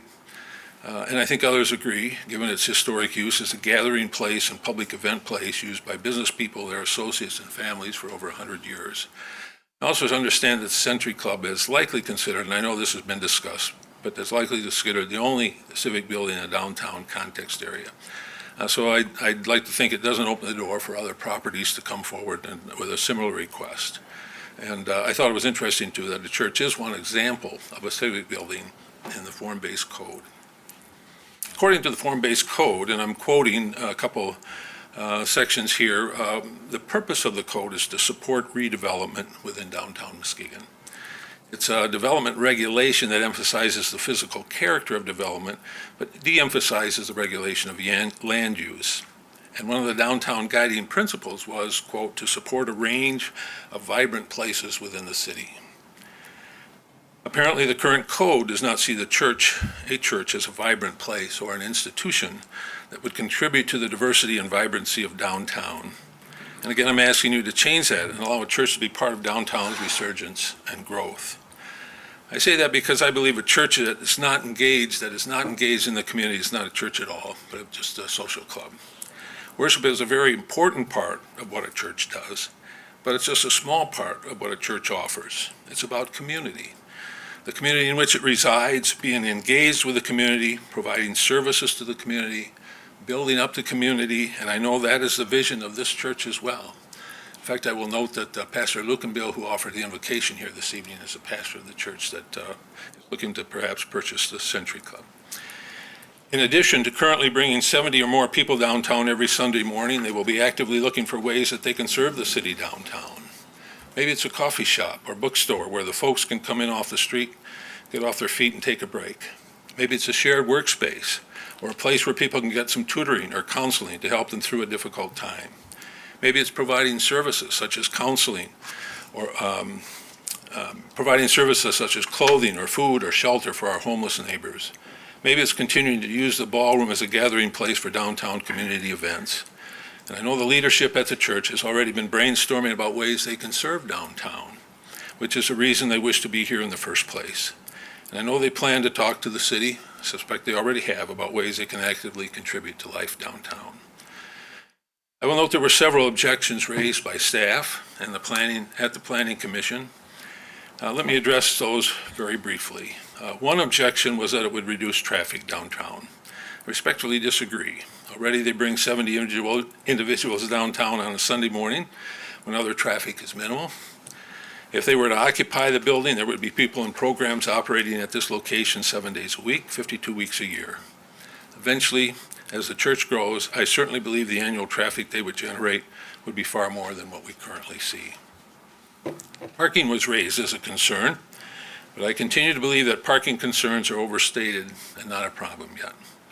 Besides, when we purchased these 3 buildings, we were given a license for 50 spaces in the lot behind the buildings or within 500 feet if at some time those lots are developed.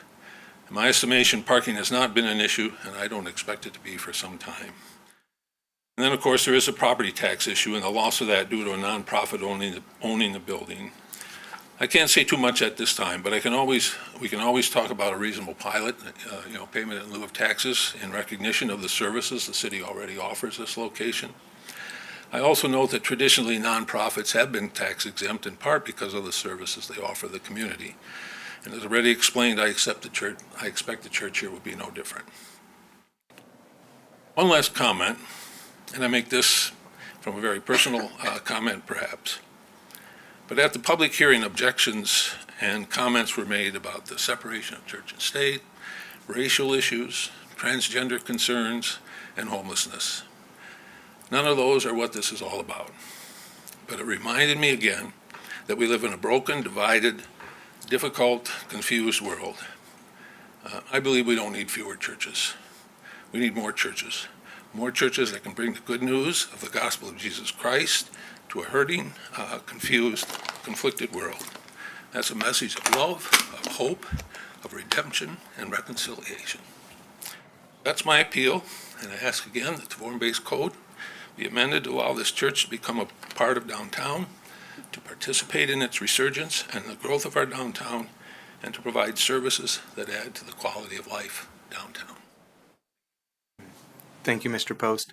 Don't go anywhere. Commissioners, do you have any questions for Mr. Post, the applicant for this zoning change request? No? All right. Yes? No, not for that. No. All right. Call it for Madam Manager. All right. Thank you, Mr. Post. You're welcome. Thank and you. regardless of how I may vote or this commission may vote tonight, I want you to know and express my heartfelt and enduring thanks to you and Beth for being at the forefront of Muskegon downtown revitalization, being early investors, taking those chances, proving that it was worthwhile, and being steadfast contributors to downtown's revitalization and being catalysts for that as well. So thank you. All right. So, Commissioner Cochin, you had something to ask perhaps of staff? Yes, Madam Manager, I know it was discussed a little bit during the Planning Commission meeting, but for those who weren't able to watch that, we're talking about a very specific area. We brought that up on the map.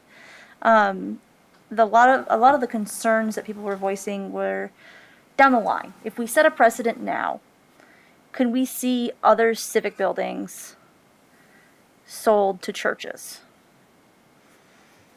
My understanding is that the answer to that is yes. The thing that I am not clear on is if there are any other buildings within this district that would be considered civic buildings.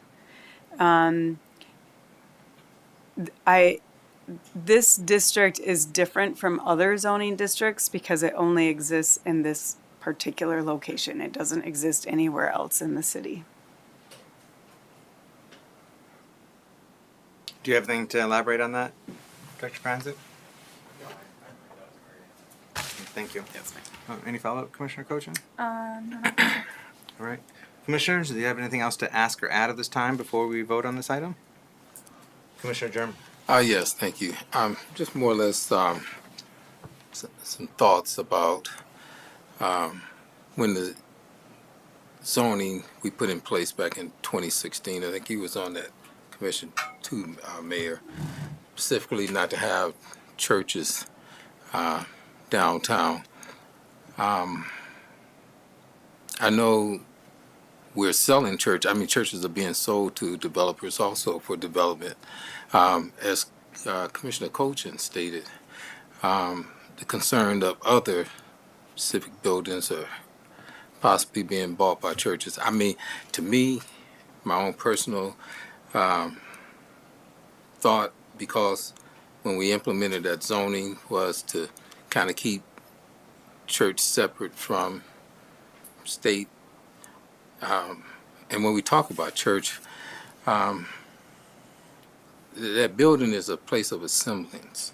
People assemble. That's not a church described by the Bible. And the Bible describes the church as a community of believers in Jesus Christ, often referred to as the body of Christ or household of God, emphasizing that church is not a building but an organism made up of individuals who unite by faith in the Holy Spirit. So when we talk about that building, we got to be clear, if you go in by biblical principles, that's not a church. Again, a community of believers make up the church. So let's be clear on that note. given the fact that the practices that will occur downtown, I think it may be somewhat, could be confrontational, it could be conflicts. I'm not sure. I think we put that ordinance in place for a reason, and I just wanted to kind of share that and express my thoughts and concerns on that. Thank you, Commissioner German. And I'll share from the Planning Commission conversation, because there was quite a bit of conversation on this item from the Planning Commission members.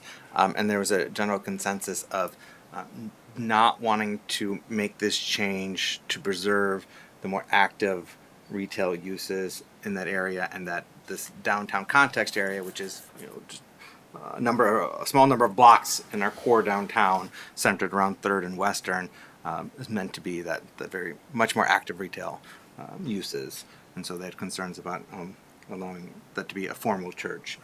It's my understanding that kind of the impetus for this zoning request change is to facilitate a land sale, a property sale, and that it would then enable the church to be registered there and also get tax exemption. It was mentioned by the applicant the possibility of a payment in lieu of taxes, but that is not something that we're debating or deliberating on right now, but that was offered as a potential solution going forward with that question. The thing that wasn't brought up, or that I don't recall being brought up at the Planning Commission, and something that I think we should be mindful of, is that if you were to make this zoning change, because they already, like we mentioned earlier, the way they've used it in terms of convening, renting a space to convene would still be an allowed use.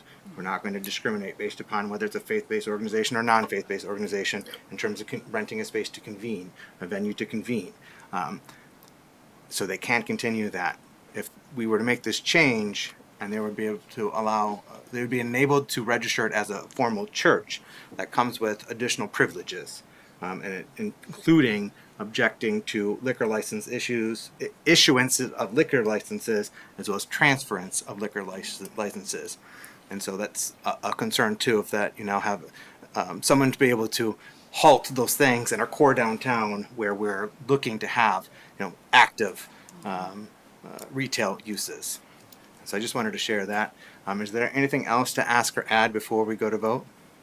Vice Mayor St. Clair. Thank you. I appreciate that clarification. And I understand that the current group that is interested in acquiring this building now may have no intention of ever doing anything to change their neighbors' businesses. But if that church sells to another church, or if the congregation changes, because let's be honest, congregations change all the time, and you have a change in leadership, and it becomes a very different church in a very short amount of time. So I would be very concerned about giving one entity the ability to impact so many surrounding businesses that are already there doing what they've been doing for a long time. Thank you, Vice Mayor St. Clair. Commissioner Kilgo. Thank you. As a PK, preacher's kid, my father was a pastor of his own church. I know he's said before, sometimes when one door closes, another will open. And I pray that the congregation will be able to find their permanent home. As a real estate broker, I know that there will be many other opportunities for buildings close to downtown so that they can spread the message of Jesus Christ near and in downtown Muskegon.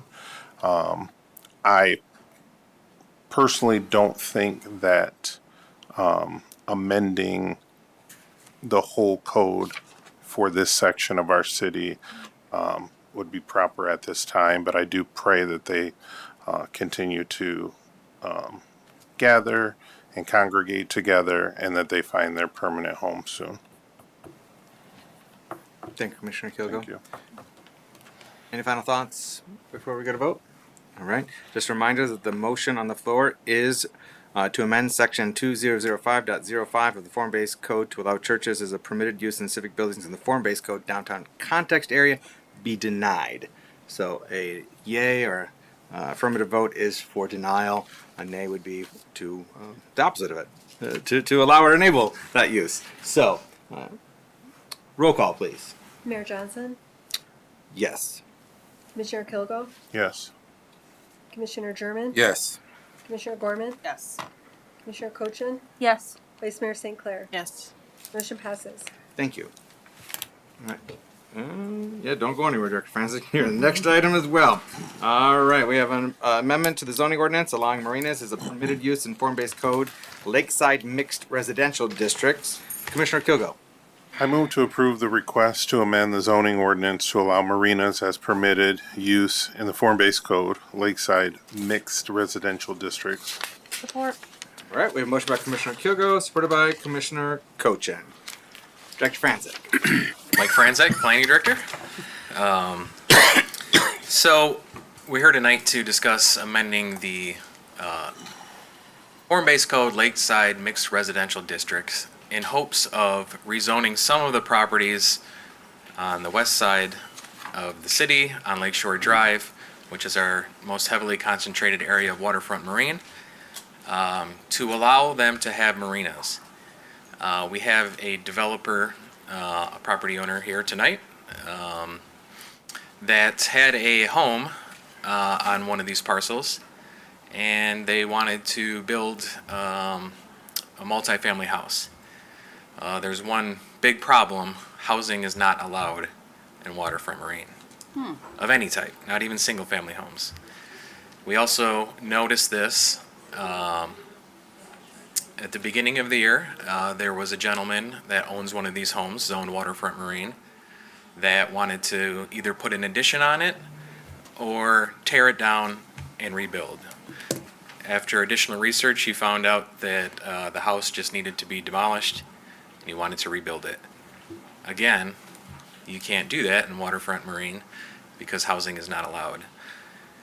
You look at the parcels in this area, I'm sorry, that gentleman was ultimately given a variance to rebuild, but you can't always count on that. You look at the area in question, it's mixed between active marinas and houses. Many of them single-family homes, some have multiple apartments in them. Staff could not understand, we dig back in the files, why this was zoned this way. Was it because some of these houses wanted to have their own personal marinas? Was it because they had ambitions of selling to marinas in the future for marina expansions? So what we decided to do was contact all of the waterfront marine properties in this area and have a focus group, which we've been doing a lot over the past couple years, and that was really helpful. We had multiple attendants in that meeting, and we found out that some of them just wanted to continue to be houses. Some of them wanted to stay houses but add their own marinas. The developer that wanted to build the multiplex wanted multifamily housing with docks for the tenants. That would not be considered a marina because they would not be leasing them out or selling them to people off premise. So there's a little bit of mixture of everything going on. So staff had to come up with some ideas about how we could make everybody happy for their future vision that would still be consistent with the master plan. Now, the master plan calls this area in the future land use map as Lakeshore, which is defined as a mixture of mixed use, retail, and housing. So our proposal would be to amend an existing designation we have, the Lakeside Mixed Residential of the Form-Based Code, to simply allow marinas, with the caveat that you have to have frontage on Muskegon Lake. This would prevent any property zone LMR that's not on the lakefront to consider themselves as a marina just to store boats, which is probably one of the downsides of the marinas is from a beautification standpoint is not the greatest, but it is an essential part of the function. So the way we're proposing this would be to allow the Lakeside Mixed Residential to have marinas as long as they have frontage on Muskegon Lake, and this Designation also allows for a mixture of uses, including commercial, retail, and housing up to 6 units. So some of the properties, if this all comes to fruition, some of the properties may be waterfront marine, some of them may be LMR. They might not look that pretty on a map, but we don't plan things to make the maps look pretty. We plan for function, and it's supported. The master plan supports both of these designations. So while ultimately in a couple decades we may see rezoning to one uniform type, probably LMR, the master plan supports both of these zoning designations, if we are to allow marinas. Thank you, Director Franzik. And Commissioner Kilgo. Thank you. Director Franzik, you actually answered a couple of my questions. So thank you for that explanation. I guess, for the public and those who don't know, if right now in the current LMR and how it's zoned, you had mentioned there was a property that, was deemed not really rebuildable. They'd have to tear down and rebuild. With the current zoning formations, they can't do that. Waterfront marine, they can't. They had to seek out a variance. They were approved of that, but they were really at the whim of the ZBA there.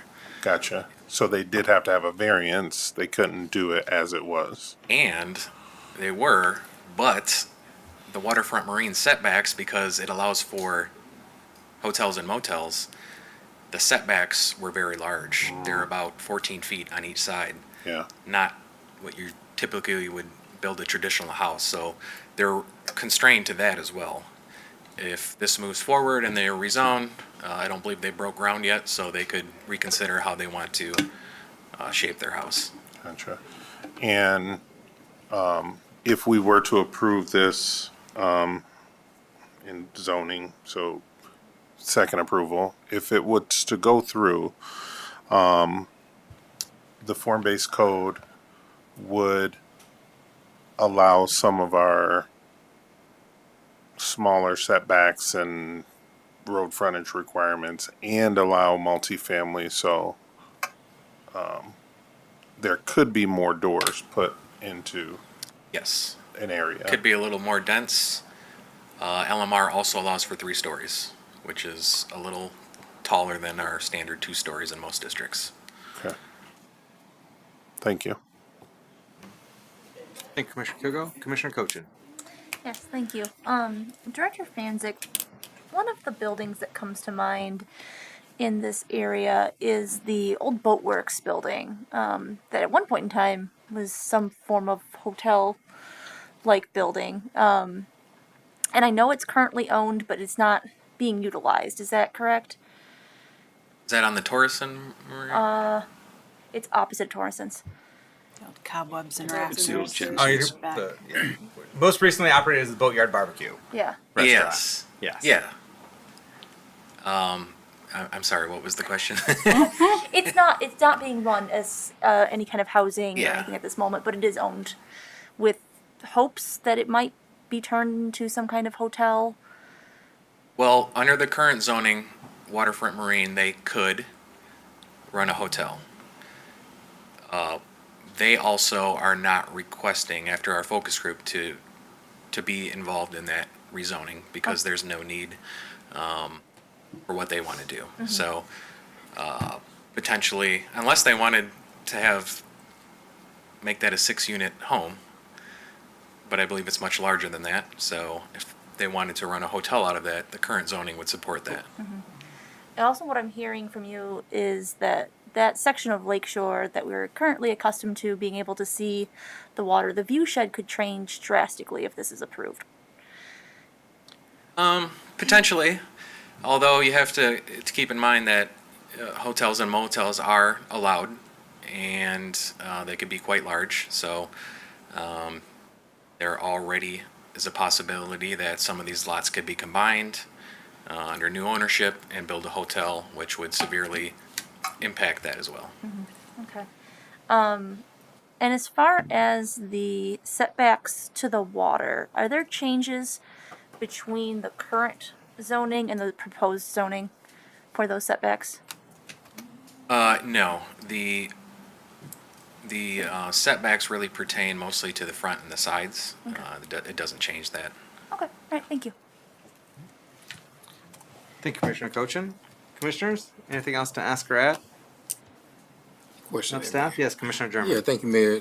Director Francis, when you met with the focus groups in Lakeside, did they have any major concerns about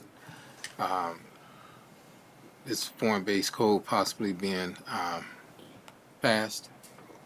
Or just a conversation within itself? And then I guess this is your ward too, Commissioner Cochin, right? And then I would ask you the same thing, if you heard anything, because some wards' needs are different from others and what their interests are. So that's the reason for my question. Yep. I think when we sent out the notices to the focus group, we got some calls, and I think there was some confusion on what this all meant, and understandably so. It's difficult to follow if you're not familiar with this. So we had, I believe, 2 of the property owners that said they didn't want any rezoning or anything. After we sat down with them and explained, okay, you have a 4-unit house here, that's not allowed. If there's a disaster, you're gonna have to get a variance to rebuild. If you want to expand it, you're gonna need a special use permit. Oftentimes when things are considered legally non-conforming, there might be problems with the financing or refinancing of a property or the sale of the property. We saw that a lot in Lakeside when it used to be zone B2. And a lot of houses are zone B2. And once we zoned that to our form-based code, I stopped getting a lot of calls from banks asking me, our house is allowed in these B2. So I believe this will be the same situation. Thank you. And my next question for Commissioner Cochin. Commissioner German, so to date, I have not had anybody really speak out against this. I have answered a couple of questions, and so far it's been mostly support. There were some concerns about the view shed, because that could open it up for, like he said, 3-story buildings, and that would be fairly tall, especially if you had built your house just on the other side of the road. Okay, thank you. Thank you, Commissioner Cochin. Thank you, Commissioner German. Thank you for bringing up view shed, because it's very important that we are preserving view sheds when possible and expanding them when possible. I would just note with regard to this particular property, from the street, you can't see the lake as it is now. Because of landscaping, fencing, and other structures, you can't see the lake at this property. And it is right next door to Beckham's Cove, which is, was it 7 or 8 stories? So it's already a pretty tall structure right next to it. So I just wanted to add that context as well. So anything else to ask or add right now? All right. Would the applicant wish to? This is a staff initiative. No, this is staff initiated. Yes. This is not applicant initiated. So no, sorry. All right. If there's nothing else to ask of staff or add, then I'm going to go to roll call. Roll call, please. Commissioner Kilgo, Yes.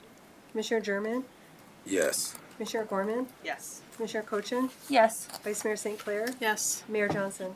Yes. Motion passes. Thank you.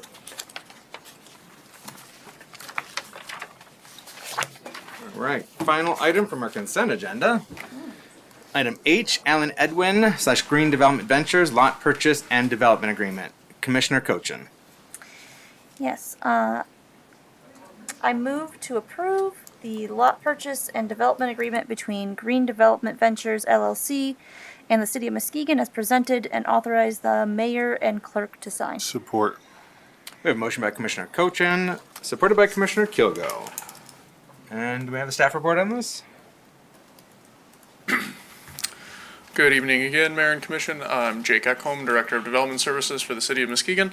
Here to report out on the lot purchase agreement proposed between Green Development Ventures LLC and the City of Muskegon. So this is an initiative by Alan Edwin Homes, which is a Michigan-based retail home builder.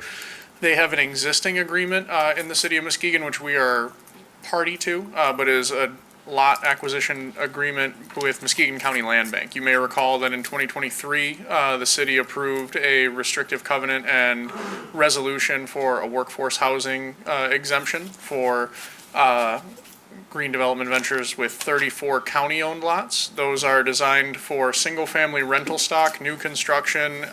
This is the use of the scattered site pilot program, which was an amendment to the MISHTA Act in late 2022, which went into effect in 2023. It allows for developers, as opposed to only doing competitive MISHTA-based multifamily housing, as we've seen with LIHTC projects, it allows local municipalities to issue payment in lieu of tax agreements for scattered site, smaller format development of rental properties. These properties specifically are designed per the statute to be for renters that are between 80 and 120% of the area median income. This has been going well for Allen Edwin, doing business as Green Development Ventures. You'll hear me refer to them as Allen Edwin.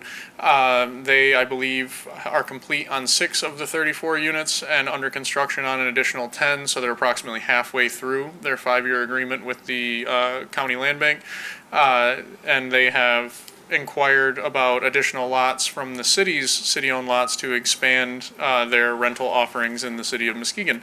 The rents, these are all 4-bedroom, 3-bathroom, larger format, single-family homes. Most of them have 2-stall garages. They are going to rent somewhere between $1,600 and $1,800 a month. In 2023, the numbers were more like $1,500 to $1,700, but the rent has inflated on the MISHTA rent tables year over year, just like anything else.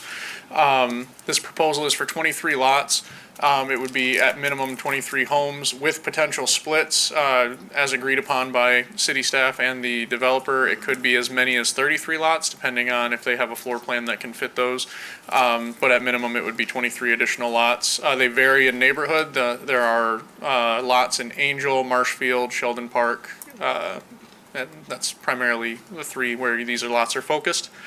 And I believe we set a 5-year term with a minimum construction period to start with 8 homes per year, with the idea that we would finish before the 5-year term was up, unless we have some lot splits and we continue with additional addresses with new properties as a result of those lot splits. But staff proposes approval. Allen Edwin has been good to work with on the county side. They've done right by the land bank. We got some good feedback from Tim Burgess, the land bank director, that this has been going well. Our staff have enjoyed working with them from a site design and site plan standpoint. So far, they've been a good partner, so they're requesting additional lots from the city's set of city-owned lots. They've already purchased the majority of the vacant county land bank lots. Happy to answer any questions. Thank you, Director Ekholm. Commissioner Cochin. Yes, thank you very much. That was very thorough, Director Ekholm. I appreciate your work on that. You answered several of my questions already. The one question I was kind of wanting to ask was, in the same vein as the gentleman that brought up his question earlier, is this the same developer who was doing the development in the Marquette area? No, ma'am. Well, Jackson Hill. I believe that maybe the gentleman was conflating Green Rabbit Builders with Green Development Ventures. So Green Rabbit is building a total of 17 for-sale product homes in Jackson Hill, of which I believe they have 2 under construction and another 2 with holes being scheduled for foundations. So 4 was their first phase. They should have underway and done this fall. My plan is to catch that gentleman on the way out so I can answer any additional questions. But yeah, certainly Green Rabbit is focused on for-sale product, whereas Allen Edwin, doing business as Green Development Ventures, is focused on rental product, the term of which is 15 years for the period of MISHTA rent control. And then after that, the pilot goes away and they get added to the ad valorem property tax rolls, and they can divest or continue to rent those units. And these neighborhoods that were they're proposed to build in, are they primarily homes that are owned, or are they primarily rental homes?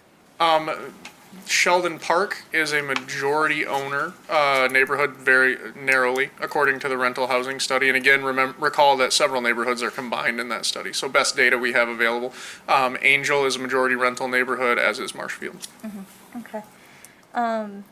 And could anybody here in the city of Muskegon buy one of these lots, or do you have to be a developer to purchase one of these lots? No, ma'am, anybody can buy one of these lots, and actually a point of pride for the division has been our skill in developing what we call incremental developers. So people that are trying to build their first home. We have several younger builders that are have been on crews doing subcontracting work, and they want to kind of graduate to building their own stuff. And you guys have graciously sold them a lot or two.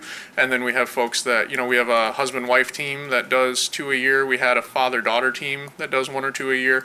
And then we have some gentlemen that are retired contractors that are doing, 4 a year. They're not developers per se. They're not statewide. They're local Metro Muskegon people.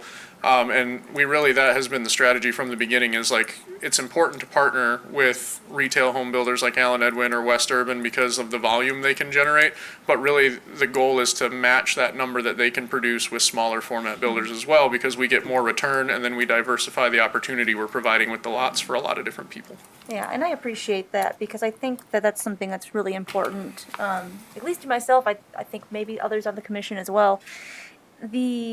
If people want to do that, how do they get in contact with the department to do that? Sure, they can call the General Development Services line or my direct dial, 231-724-6780. They can also email me at jake.echolm@shorelincity.com. We get inquiries pretty often. Just this week, I actually met with a gentleman who is not a builder. He works maintenance in the industrial industry, but he's been coming to our meetings, kind of paying attention to the housing going up. And he's working on a concept for some A-frame style houses that he thinks he can deliver at a very competitive price point.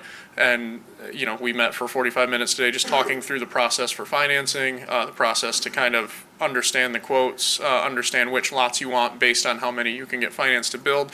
So we really do walk with people from wherever they're at. We kind of meet them where they're at, and based on the experience we've had with larger developers, we can kind of work backwards and help people understand where they are in the process. I appreciate that. Thank you. Thank you, Commissioner Koshin. Commissioner Kilgo. Thank you. Director, since this item was pulled, I do have a couple of questions. So Alan Edwin did work with the land bank through the city on 12? How many did you say earlier? You said the number. The total is 34. I believe they have 6 complete and 10 more underway. So they're about roughly halfway underway on that project. Yep. Awesome. And I just want to make sure that everyone, people that don't live in Muskegon, people that are from halfway across the world to people that already live right here and work right here in Muskegon, have the opportunity to rent those homes. So I did recently hear from the property management side who's doing the rental part of it. And they did say, give me some information and kind of show me how people can go about applying to rent one of these homes when they're completed. But I guess I'm just asking you to also reiterate to the developer that when they get these completed, we would like to see, the public would like to see equal access, fair access. Everyone has to do their applications and stuff like that. So the 34 were from the land bank. This 22 is an additional 22, which could turn into an additional 33. 23. Yep, the exhibit is for 23 lots, and then it can be split to accommodate as many as 33. Yes, sir.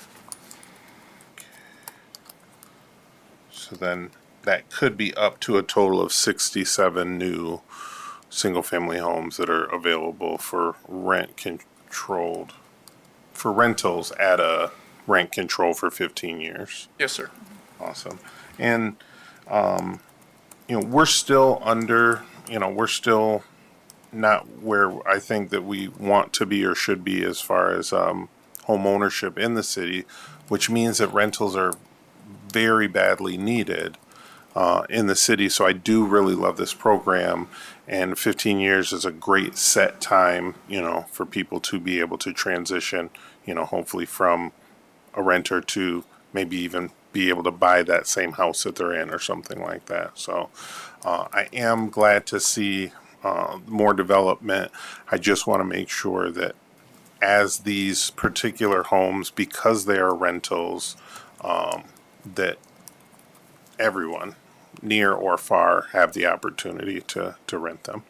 Certainly, yeah, I'll certainly reiterate that, and the developer is here this evening. And I think you're correctly pointing out that our housing needs assessment from 2023 to 2027 pointed out 2,924 housing units required to meet demand. Of those, 1,611 were rentals. And so while we strive to provide a lot of for sale product to try to increase the ratio of home ownership in the city, because it's roughly 50-50 right now, give or take. Most folks that we talk to in their neighborhood want to see a higher degree of home ownership, or at least more opportunity for home ownership in the neighborhoods. And I think we're combating a lot of national trends, like, investors buying a lot of homes, national level brokerage firm style investors, and we're seeing a lot of that. That being said, a lot of the new construction that we are building, the majority of it through contracts, is owner-occupied housing, which is beneficial. But these types of contracts help us take a big bite out of some of those price points that we need. I think anything over $1,600 a month, we need something like 284 units according to the study. So this is a big percentage of that over the next 5 years. And the fact that they're single family style, so they fit within the neighborhoods. They're not, 3-story brick square type of buildings. We have some apartments going up that are looking nice, and even earlier with the Oak Avenue public hearing that we had, we're going to have lots of nice apartment buildings, but these will be also rentals that fit right in the neighborhoods as a regular looking house, but they're rentals. So I am really glad to see this.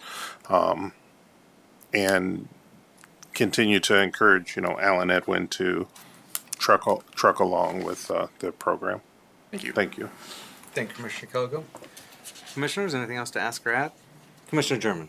Yeah, thank you, Mayor. Thank you, Director Echo. Alan Edwards did the project on Houston, right? Yes, Midtown Square Phase 1, we call it, back in 2014, 15. Right. And rode through there the other day. Homes still look nice.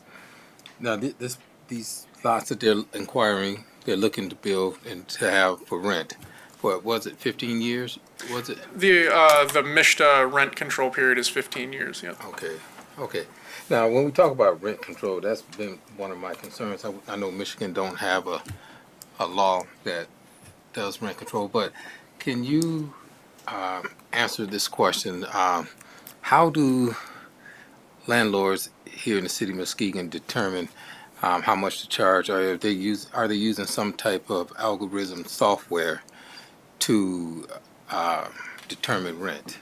I'll do my best. I certainly can't speak for all landlords. The landlords that we interact with most are mostly affiliated with MARA, the Muskegon Area Renters Association, and they're often, to their credit, they're very transparent with us about where they're at with rents. Some of them even, when we did our internal study in 2019, they actually shared their rent rolls to give us some data.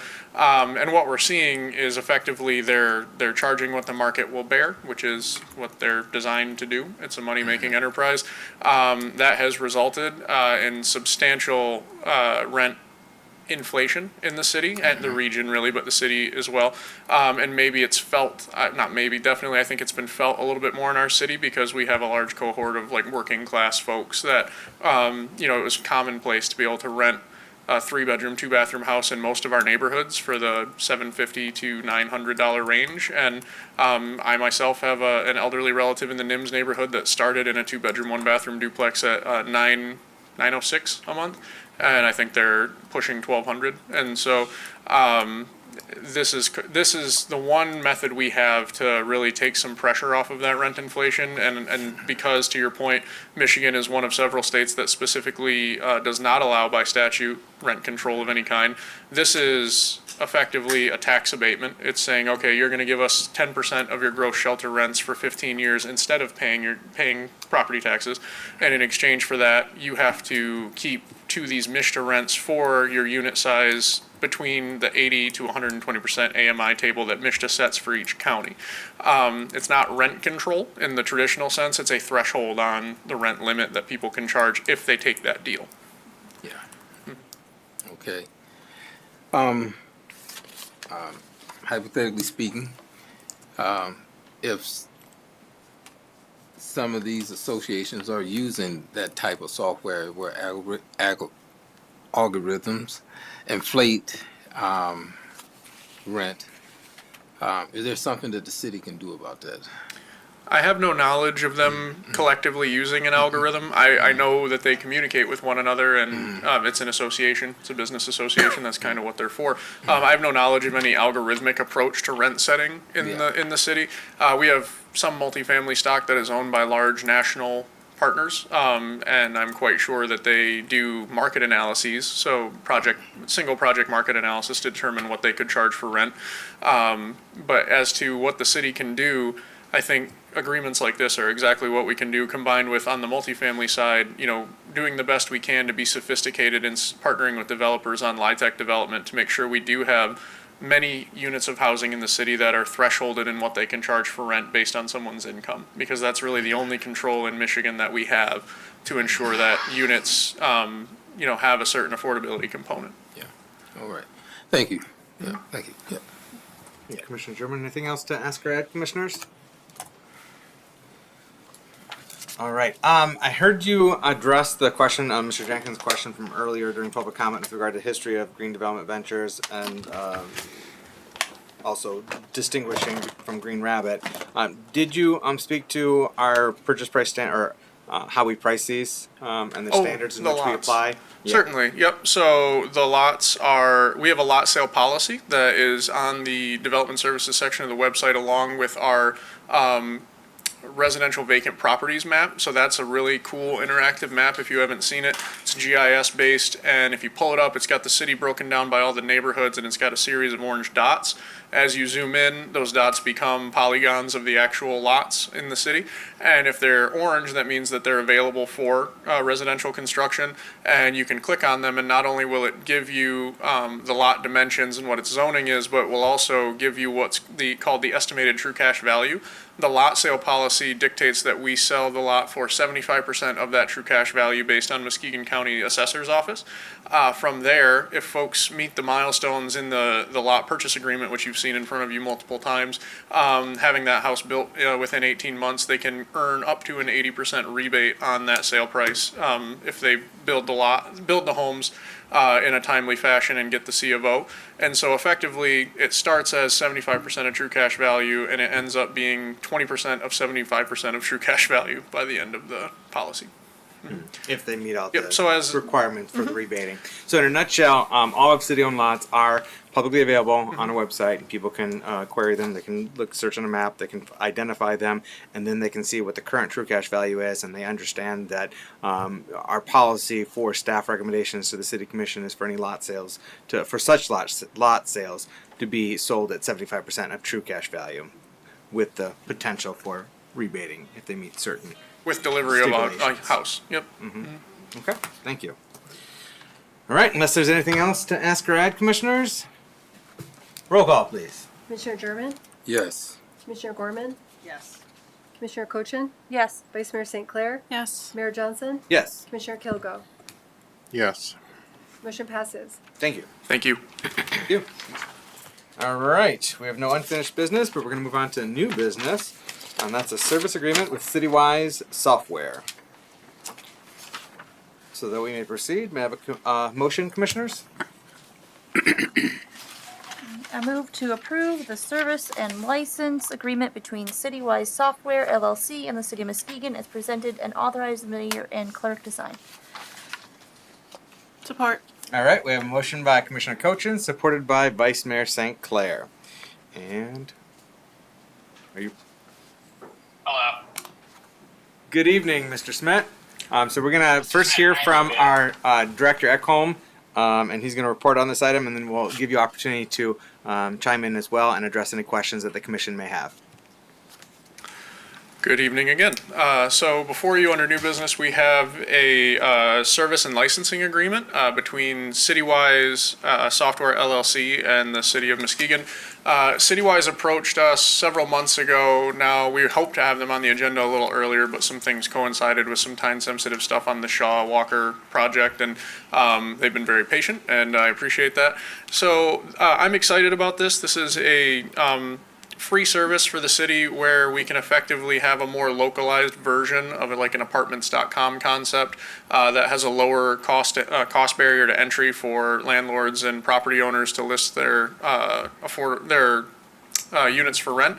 I believe these gentlemen can give a more in-depth presentation, but one thing I wanted to touch on is that we did speak with our IT director to make sure that it was this agreement didn't jeopardize our .gov status or anything like that, and to make sure that, and it's also been reviewed by Parmenter's office as well. So we feel that it is a nice additional amenity for the residents because they do a lot of search engine optimization. There's a lower barrier to entry for smaller owners, people that may have 2 or 3 units. I believe they'll touch on this, but I think under a certain number of units in the portfolio, it's actually free for landlords to post. And they're extremely cost competitive for larger complexes as well. So I think it just adds another service to the residents that we'd like to provide as development services. I think I put a screenshot of the Kenosha, Wisconsin platform, just so you can kind of see what it looks like. But with that, I would answer any staff-oriented questions and then yield to the Citywise folks. Commissioners, any questions for Director Ekholm at this time? Commissioner Cochin. Yes, thank you, Director Ekholm, for bringing this to us. You had mentioned the local landlords. The fees for local landlords to advertise on a platform, is it going to be based on how many units they have or how long the advertisement is placed? Sure, I think that's going to be a better question for the Citywise folks because we have nothing to do with charging the landlord or collecting any fees. We don't generate any revenue, but we also have no expenditure. So it's lending our branding and our .gov domain for search engine optimization to the company in exchange for them to then provide that service, and they have a fee schedule for landlords. Understood. Thank you. Thank you, Commissioner Cochin. And then Director Ekholm, we are not, outside of them having certificates of occupancy being provided by our inspections department, we are not otherwise validating or giving our stamp of approval to any of these landlords or rental properties. Like this is, we're a conduit, essentially providing the service for our community through this third party. But we are not doing any validating or no, not endorsing. No, certainly not endorsing any of the complexes. And in addition to that, and I'm sure these gentlemen will go into some detail, if we shared data with Citywise, they can actually have inspections records and any infraction notices on the listing, and it gives the potential renter a lot more information.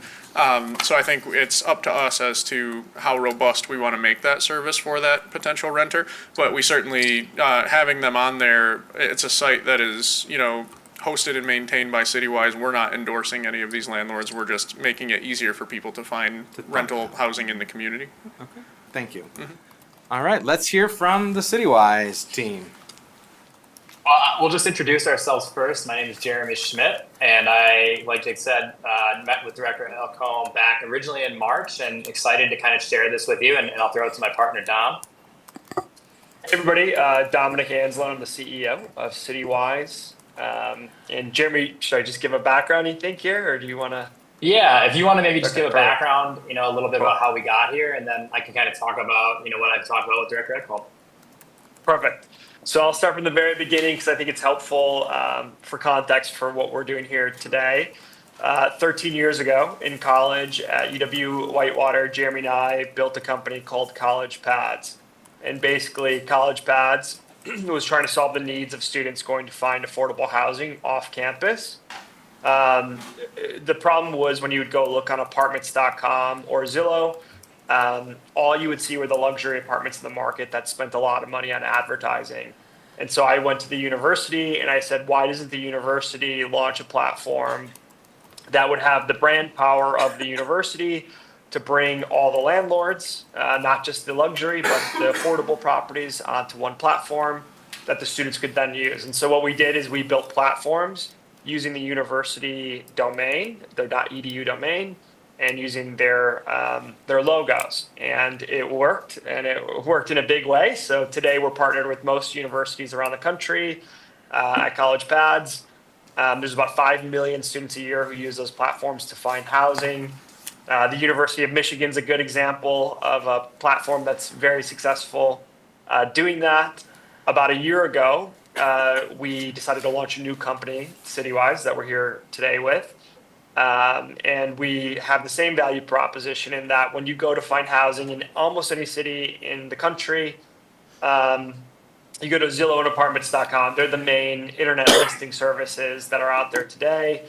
All you're going to find are the luxury apartments in those markets. And the problem is that they cost $30,000 to $50,000 per year to list your apartment on those sites. So if you're a mom and pop or an affordable housing property, there's not really a world where you're going to pay that amount of money to be on those platforms. And so what we aim to do is launch this using the city name and domain to basically get this in front of all the landlords and renters and bring them together on one hub with the goal of helping middle income families and lower income families find better housing in the city. And so in the last year, we've partnered with many cities across Wisconsin, where we're based in Milwaukee. We partnered with Milwaukee County, being our largest so far, and it's been very successful in all of the markets that we've started with so far. So yeah, kind of just to hit really quick on how it works. So we make it free for affordable properties. We make it free for small property groups under 20 units. And then we charge a fee for properties that are over 20 units to subsidize this entire thing. So we don't charge the city anything. We never charged universities at our last company anything either. That's kind of the thought process here, is that cities like Detroit spend $800,000 to $1 million a year on a platform just like ours. And so we're coming up with a new way to do this. The luxury apartments in the cities are getting a lot of benefit from these platforms. So we think they could cover the cost of doing this instead of the city covering the cost, just like we did with universities. And so that's what we're doing, is recouping the cost of this entire thing from those property groups. So Jeremy, if I missed anything, go ahead there.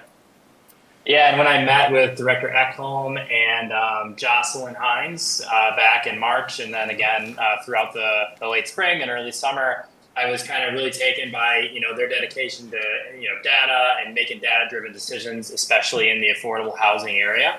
And I think part of what we're trying to do here is be able to supplement the information they have. I believe it was one of the commissioners here asked about kind of how rent prices are determined and how things like that work. That's information we will be able to share with Director Ekholm and his team, kind of show them the evolution over time, whether it's year over year or even just throughout the months of the summer. How are things evolving? We're not sharing this information with landlords or any sort of algorithm or anything like that. But we think that there's a lot of information the city can have that will provide kind of better information to be able to make affordable housing decisions. So a section of this website is for market rate rentals, and the large percentage of people who are trying to find the most affordable rental they can on that side. And then the other section is for anything that is LIHTC, subsidized, any of that kind of affordable housing. So we're looking to serve a large portion of the population here and just improve on something that is generally difficult. Make sure that all of those houses that the other commissioner was speaking about earlier, making the houses easy to find in the small apartments in those properties. Because when you have a larger selection, when you know more about what's out there, you are able to kind of find a better price point, something that works for you and your family a little bit better. And that's a huge part of this mission here. So yeah, we would love to hear any questions or thoughts on this. All right, thank you so much for both of you presenting on this and presenting this solution to our team and for them to consider and bring it forward to us to now consider. First, I'm going to go to the motion maker, Commissioner Cochin, right? Yes. Yeah. Thank you guys so much for bringing this to the city and being willing to potentially work with us. It sounds almost too good to be true. um, it's going to be free for landlords who have under 20 units. That's accurate? Okay. Wow, that is amazing because we have a lot of entrepreneurial people here in the city of Muskegon, and I think that helping them, continue working here in the city of Muskegon is important. So I appreciate that. So I don't have any questions at this moment. I'm kind of blown away.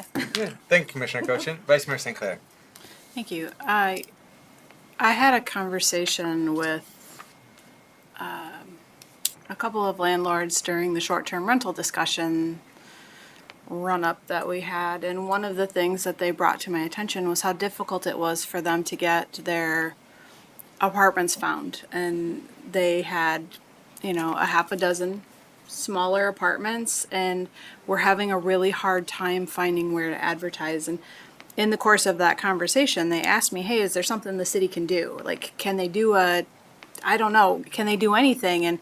And at that point, I had talked to the city manager, and we didn't have an answer at that time. We're like, well, maybe the chamber can help, or maybe we can, maybe we can do something. And this feels like the answer to that question. And I don't know if what I asked prompted that, or if this just is serendipity, but I'm really excited about it. And this is absolutely a potential solution to an identified problem that I've had people ask me about. So I'm really excited about this. And vice versa to that, if you think about the renters in the city, they want to find that property group you're talking about, and they can't, or it's very hard. And so renters today are going out and they're not finding the middle market rentals because it's $40,000 a year to be on apartments.com. And so, this is something that's needed for sure, and that's what we've seen. In Kenosha, Wisconsin, Mayor Bogdala kind of was the first to believe in this, I guess, there. And there's 1,200 renters a week finding apartments on the Kenosha website. So we think it's going to be a very powerful tool for you all. Excellent. Commissioner Kilgo. Thank you. Good evening, gentlemen. Jay Kilgo. I am the resident real estate broker here, and I refer a lot of clients to one of your competitors that's not that big one, but a smaller one. But even that smaller competitor charges landlords to advertise their properties on there. So I don't even see all the rentals that are available in our city on their site either. Yep. So this is very intriguing for us to bring this to our city. My couple of questions are, does your service refer the renter directly to the landlord or property manager of the properties? It does, yep. So they will have a form to fill out that will contact that property on the platform. Awesome. And will this be your own website, like city-wise, or will this be integrated into the City of Muskegon site? So it's not integrated into the city site, but it's a subdomain of the city's domain that we're running this on. So we're not advertising city-wise anywhere on the platform. That's a key part from a legal perspective of how this works. So it's just going to be the city doing this on a subdomain, but we're not in the database, so it's not the city's database. It's not sharing information from the city's database, and we're not collecting any private information in this subdomain. Awesome. Just two more questions. One is, how fast would you, if this is approved, what kind of timeline would we be looking at to, at least from your end, for our city to be up and running on something like this? Well, I can give you a specific answer on that. So yesterday, actually, we were approved in Brooklyn Park, Minnesota, which was our first city in Minnesota. It's a suburb of Minneapolis. The contract is signed today. We are appointing the site tomorrow, and we will begin to populate with properties by Friday, but it's probably more going to be like early next week. That's when we kind of get the conversations going. We've already started to for them, start to pre-populate some information so we could kind of hit the ground running. But we will be basically immediately starting outreach to landlords. And what that looks like is basically going through and finding all the local property groups, finding everything up from the larger buildings to, the small mom and pops as best we can online, starting to set up conversations, and then having somebody traveling into town, meeting with the landlords face to face, understanding, what their concerns are, what their opportunities are, how we can best serve them, and populating properties, throughout really this first month. So I would say as soon as, a week from the date of signature, we'll be live, and we'll probably get our first, small properties in the mix. And within the first month, we think we'll make a really, really solid effort to have a large group of properties available. Awesome. That is great news. You kind of answered my next question, but I was going to ask, like, as far as the landlords and the property managers, you all are contacting them and saying, hey, this is what we're bringing to your area so that they can get their properties on there. And then you're actually going to have boots on the ground because if I'm a consumer, if I'm a renter in the area, it would be really convenient to click on a site and be able to maybe look at some interior pictures of a particular, hey, how's that laid out? Is my family going to fit in this particular rental? So you all will do all of that on the site if said property owner or landlord provides access to the unit or pictures for the unit, stuff like that. So yeah, we will have somebody in the market going out meeting all the landlords. We have a couple other cities in Michigan are actually close to getting on. One of them's scheduled for a council later, early in August, I should say, and another one we believe soon after that. So we're gonna have a Michigan representative. We're already talking to some folks that will be regularly coming into town. We don't do photos and uploading photos, but we take any information that is available. So we do go and meet with the small landlords, make sure that we have all their information, all of the accurate data.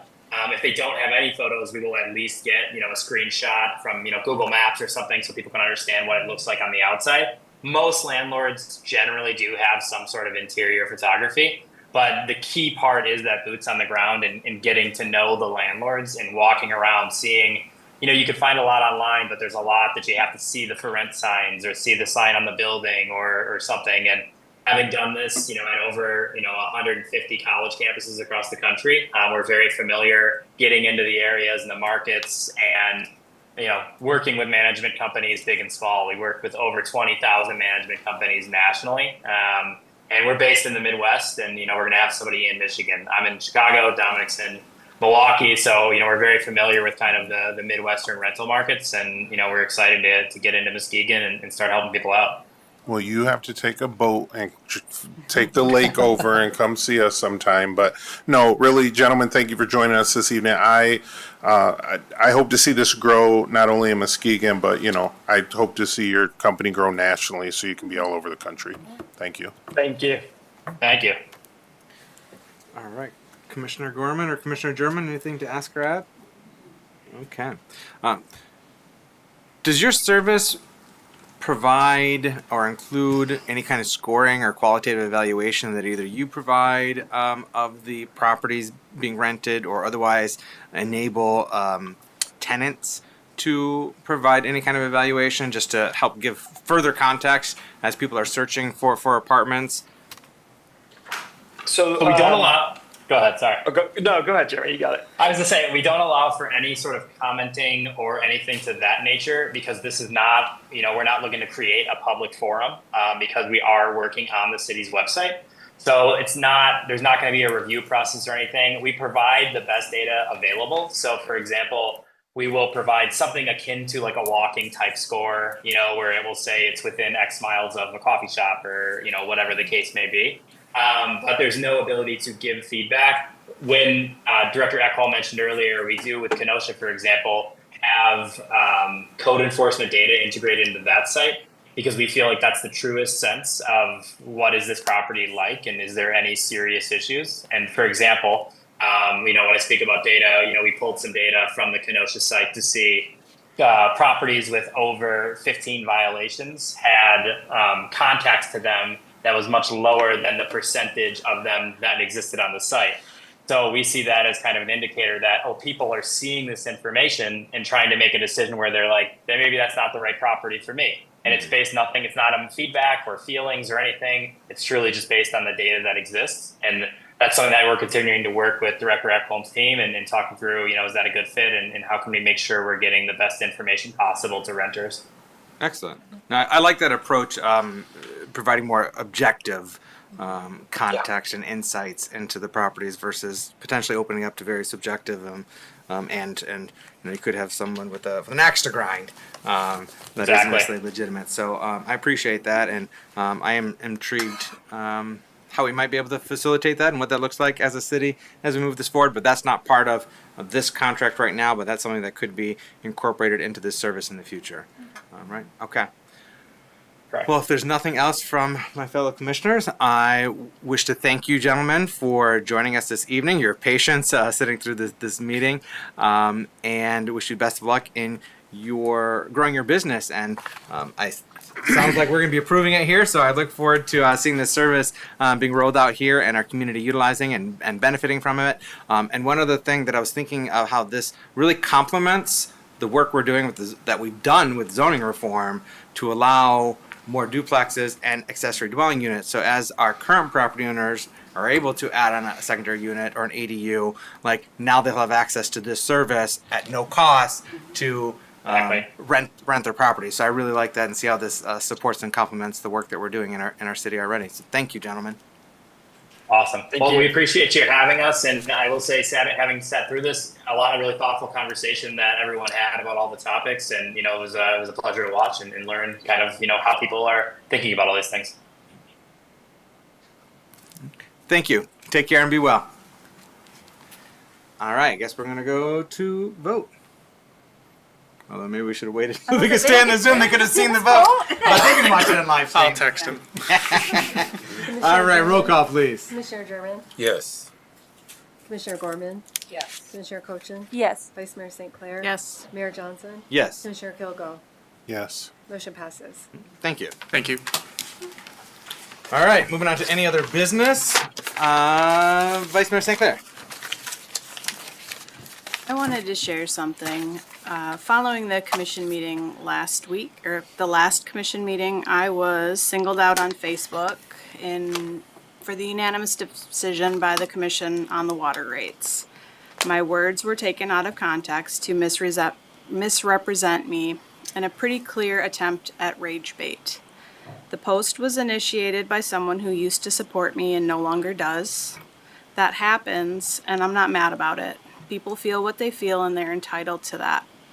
I'm not who he thought I was, and to be honest, I likely never was. Those who know me and love me know that I have not changed, and I will continue to stay true to my values.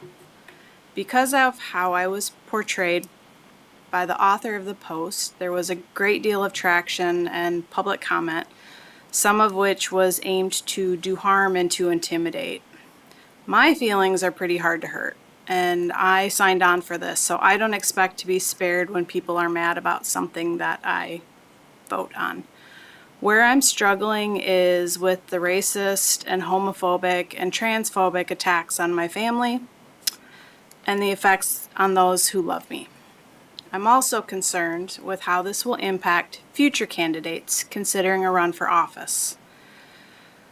I have had so many people tell me that they would never run because of what they have witnessed happening to myself or other electeds.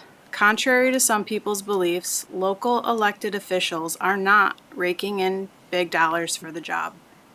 We work very hard for very little compensation, and I often say half-jokingly that I lose money being on the commission because I have to use so much vacation time to attend commission meetings. This is my choice, and I don't regret it. And I'm not asking for people to feel sorry for me or cut me a break. However, I would ask that next time you see a post like that, maybe think a little of the impact of piling on or what those consequences could be. Your words may convince the person who was going to run against me that maybe they don't want to take that risk. Thank you.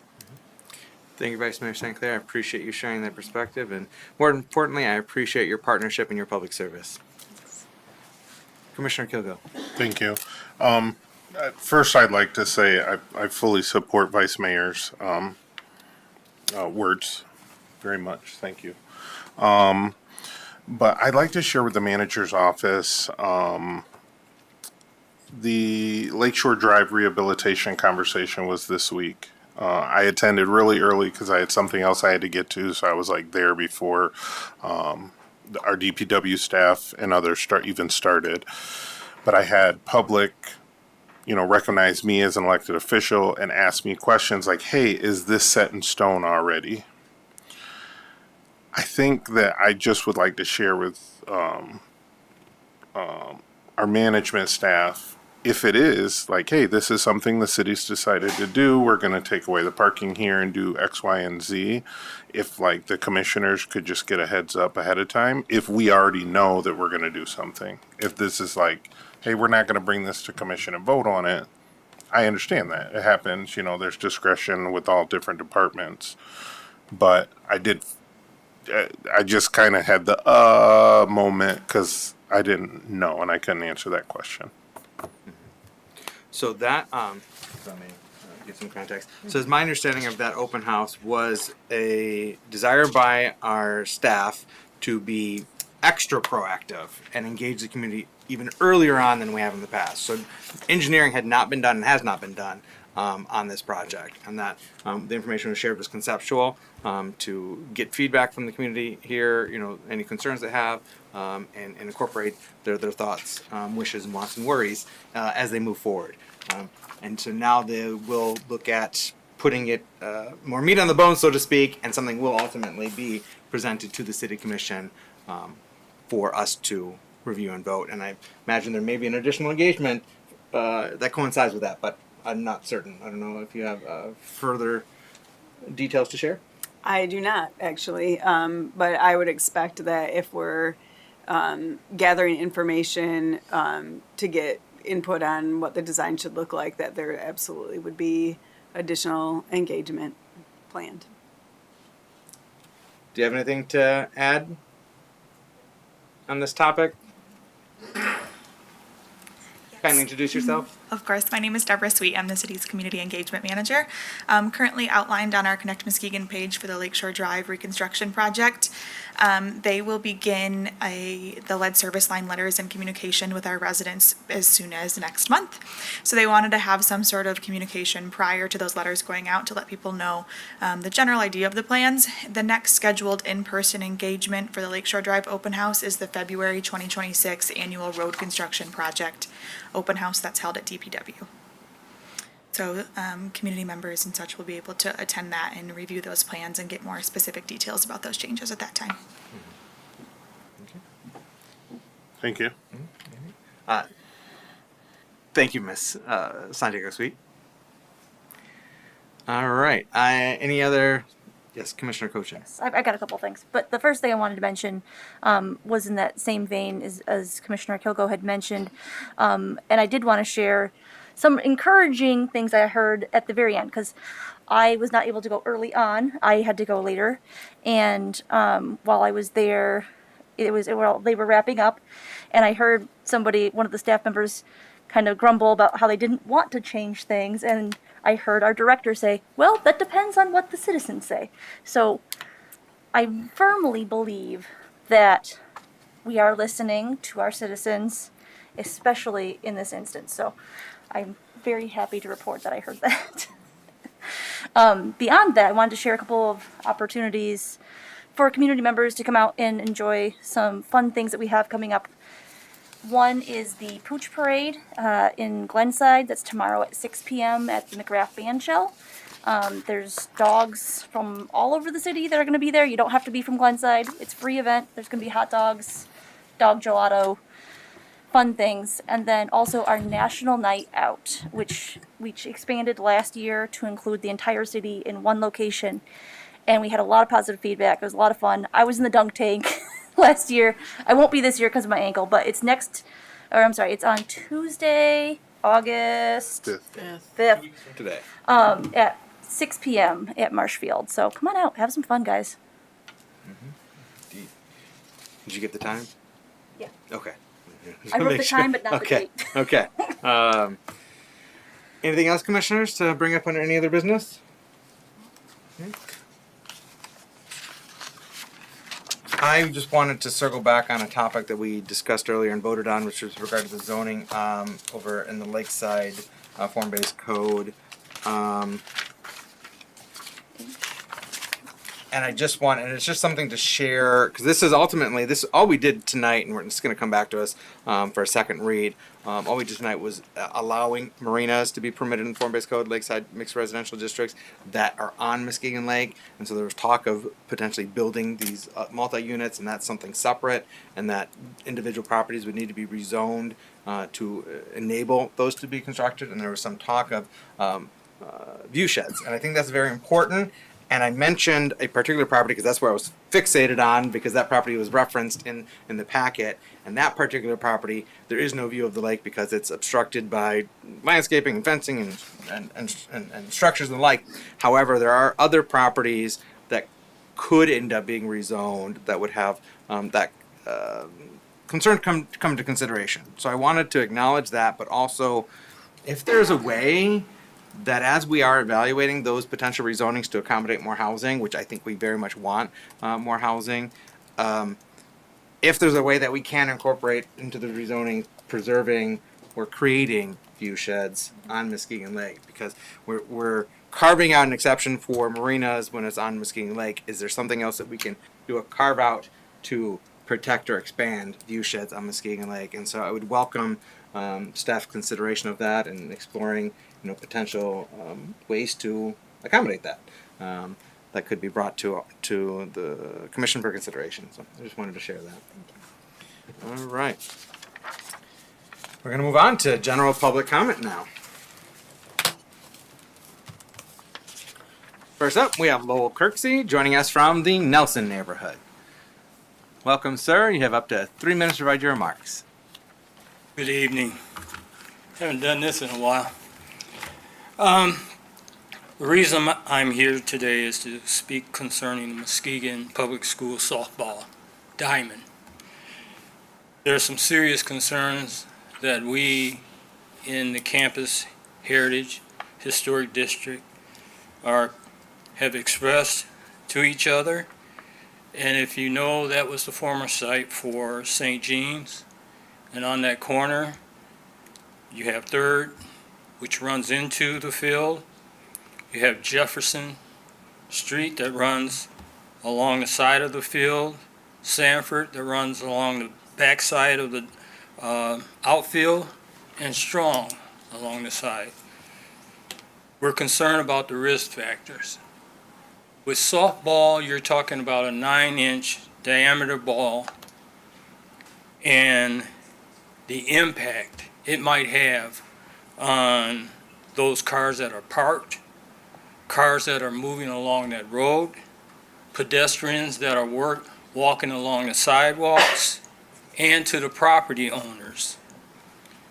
Muskegon is responsible for the liability for anyone that's injured or property that's damaged.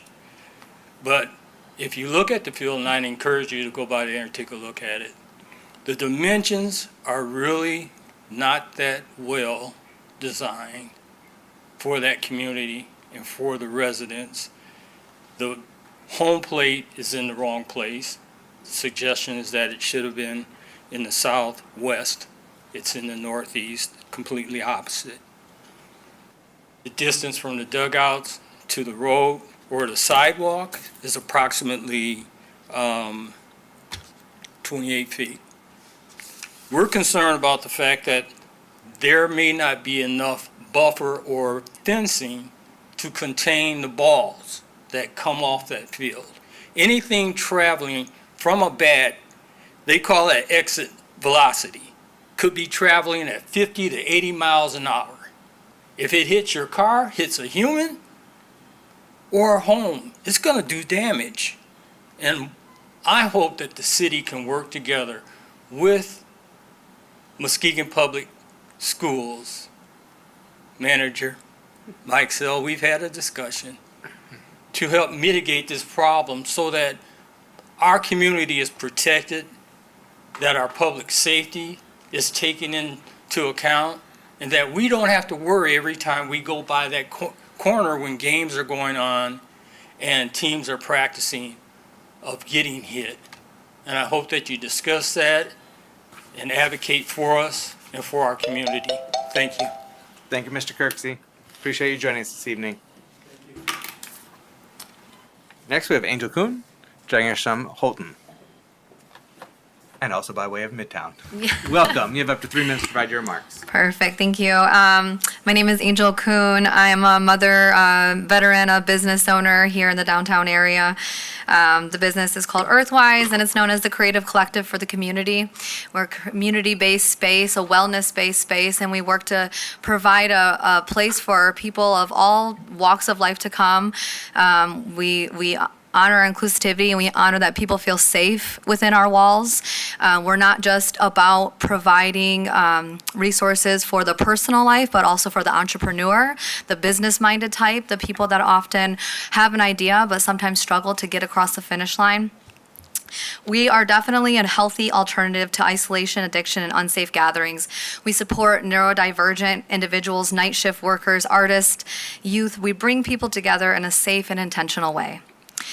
I'm here to speak about the noise ordinance, which was created in 1975, nearly 50 years ago, before most of today's challenges even existed.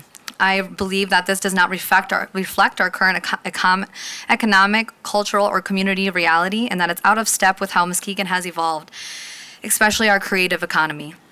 People just don't work 9 to 5 shifts. People work all kinds of shifts. They work in the night, they work during the day. People don't heal only before 11 p.m. People don't seek connection only during the daylight hours. Muskegon has had a little bit of a problem, I would say, with violence, but I would argue that the answer to that is not control and restriction, but to provide alternative places other than bars and places that serve alcohol. So I think that this is very vague, and it's enforced potentially not in the same way. There's only fines listed, but at any point, a police officer could decide that you're being too loud, and if you don't want to comply, then they could shut you down. We talk about Western not being busy. Yeah, I wouldn't leave Holton at 10 p.m. because why would I? Everything's shut down by 11. This is something that is being discussed. People don't come to the downtown area because there's not much going on actually at night. And if we talk about money staying here and being invested in the community, we would want people to stay here longer so that money is still here the next day. When we look at communities like Kalamazoo, Grand Rapids, 30 to 40% of their income is coming from the nightlife, is being spent after dark. So I would argue that in a city that we just, passed May, July, the Disability Month, in a city where there's neurodivergent and all kinds of diversity, that we would start to look at our policies and make sure that they reflect that and help our businesses thrive and not create unnecessary barriers. Thank you. Thank you, Ms. Kuhn. Appreciate you sharing your perspective with us. Thank you for your service. Is there anyone else in the audience that wishes to give public comment at this time? Well, come right up, Ms. Vina Coleman, joining us from the Jackson Hill neighborhood.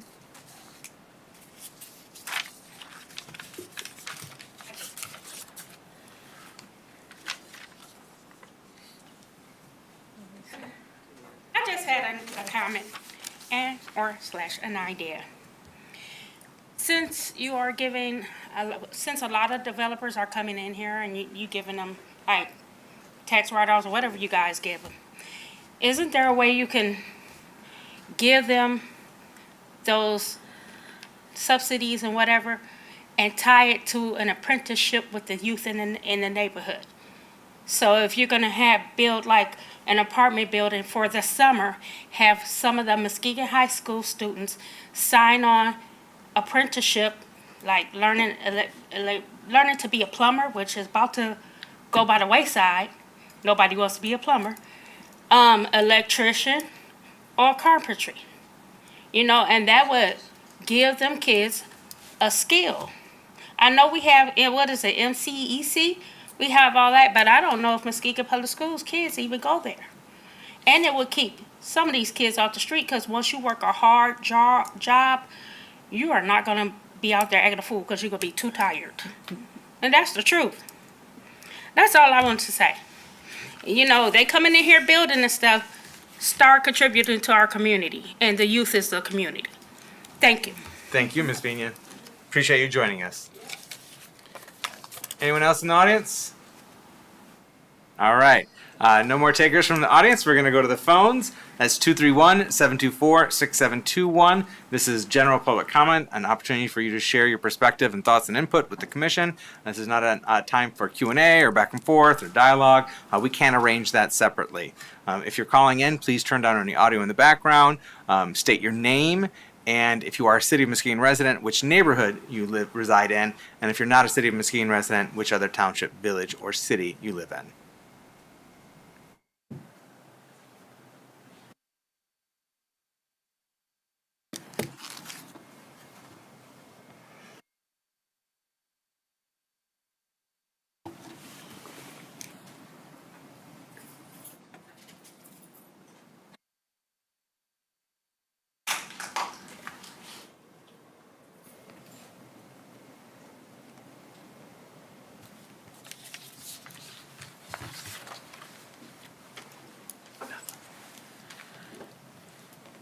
All right, does not sound like we have any takers for phone-in comments for this evening.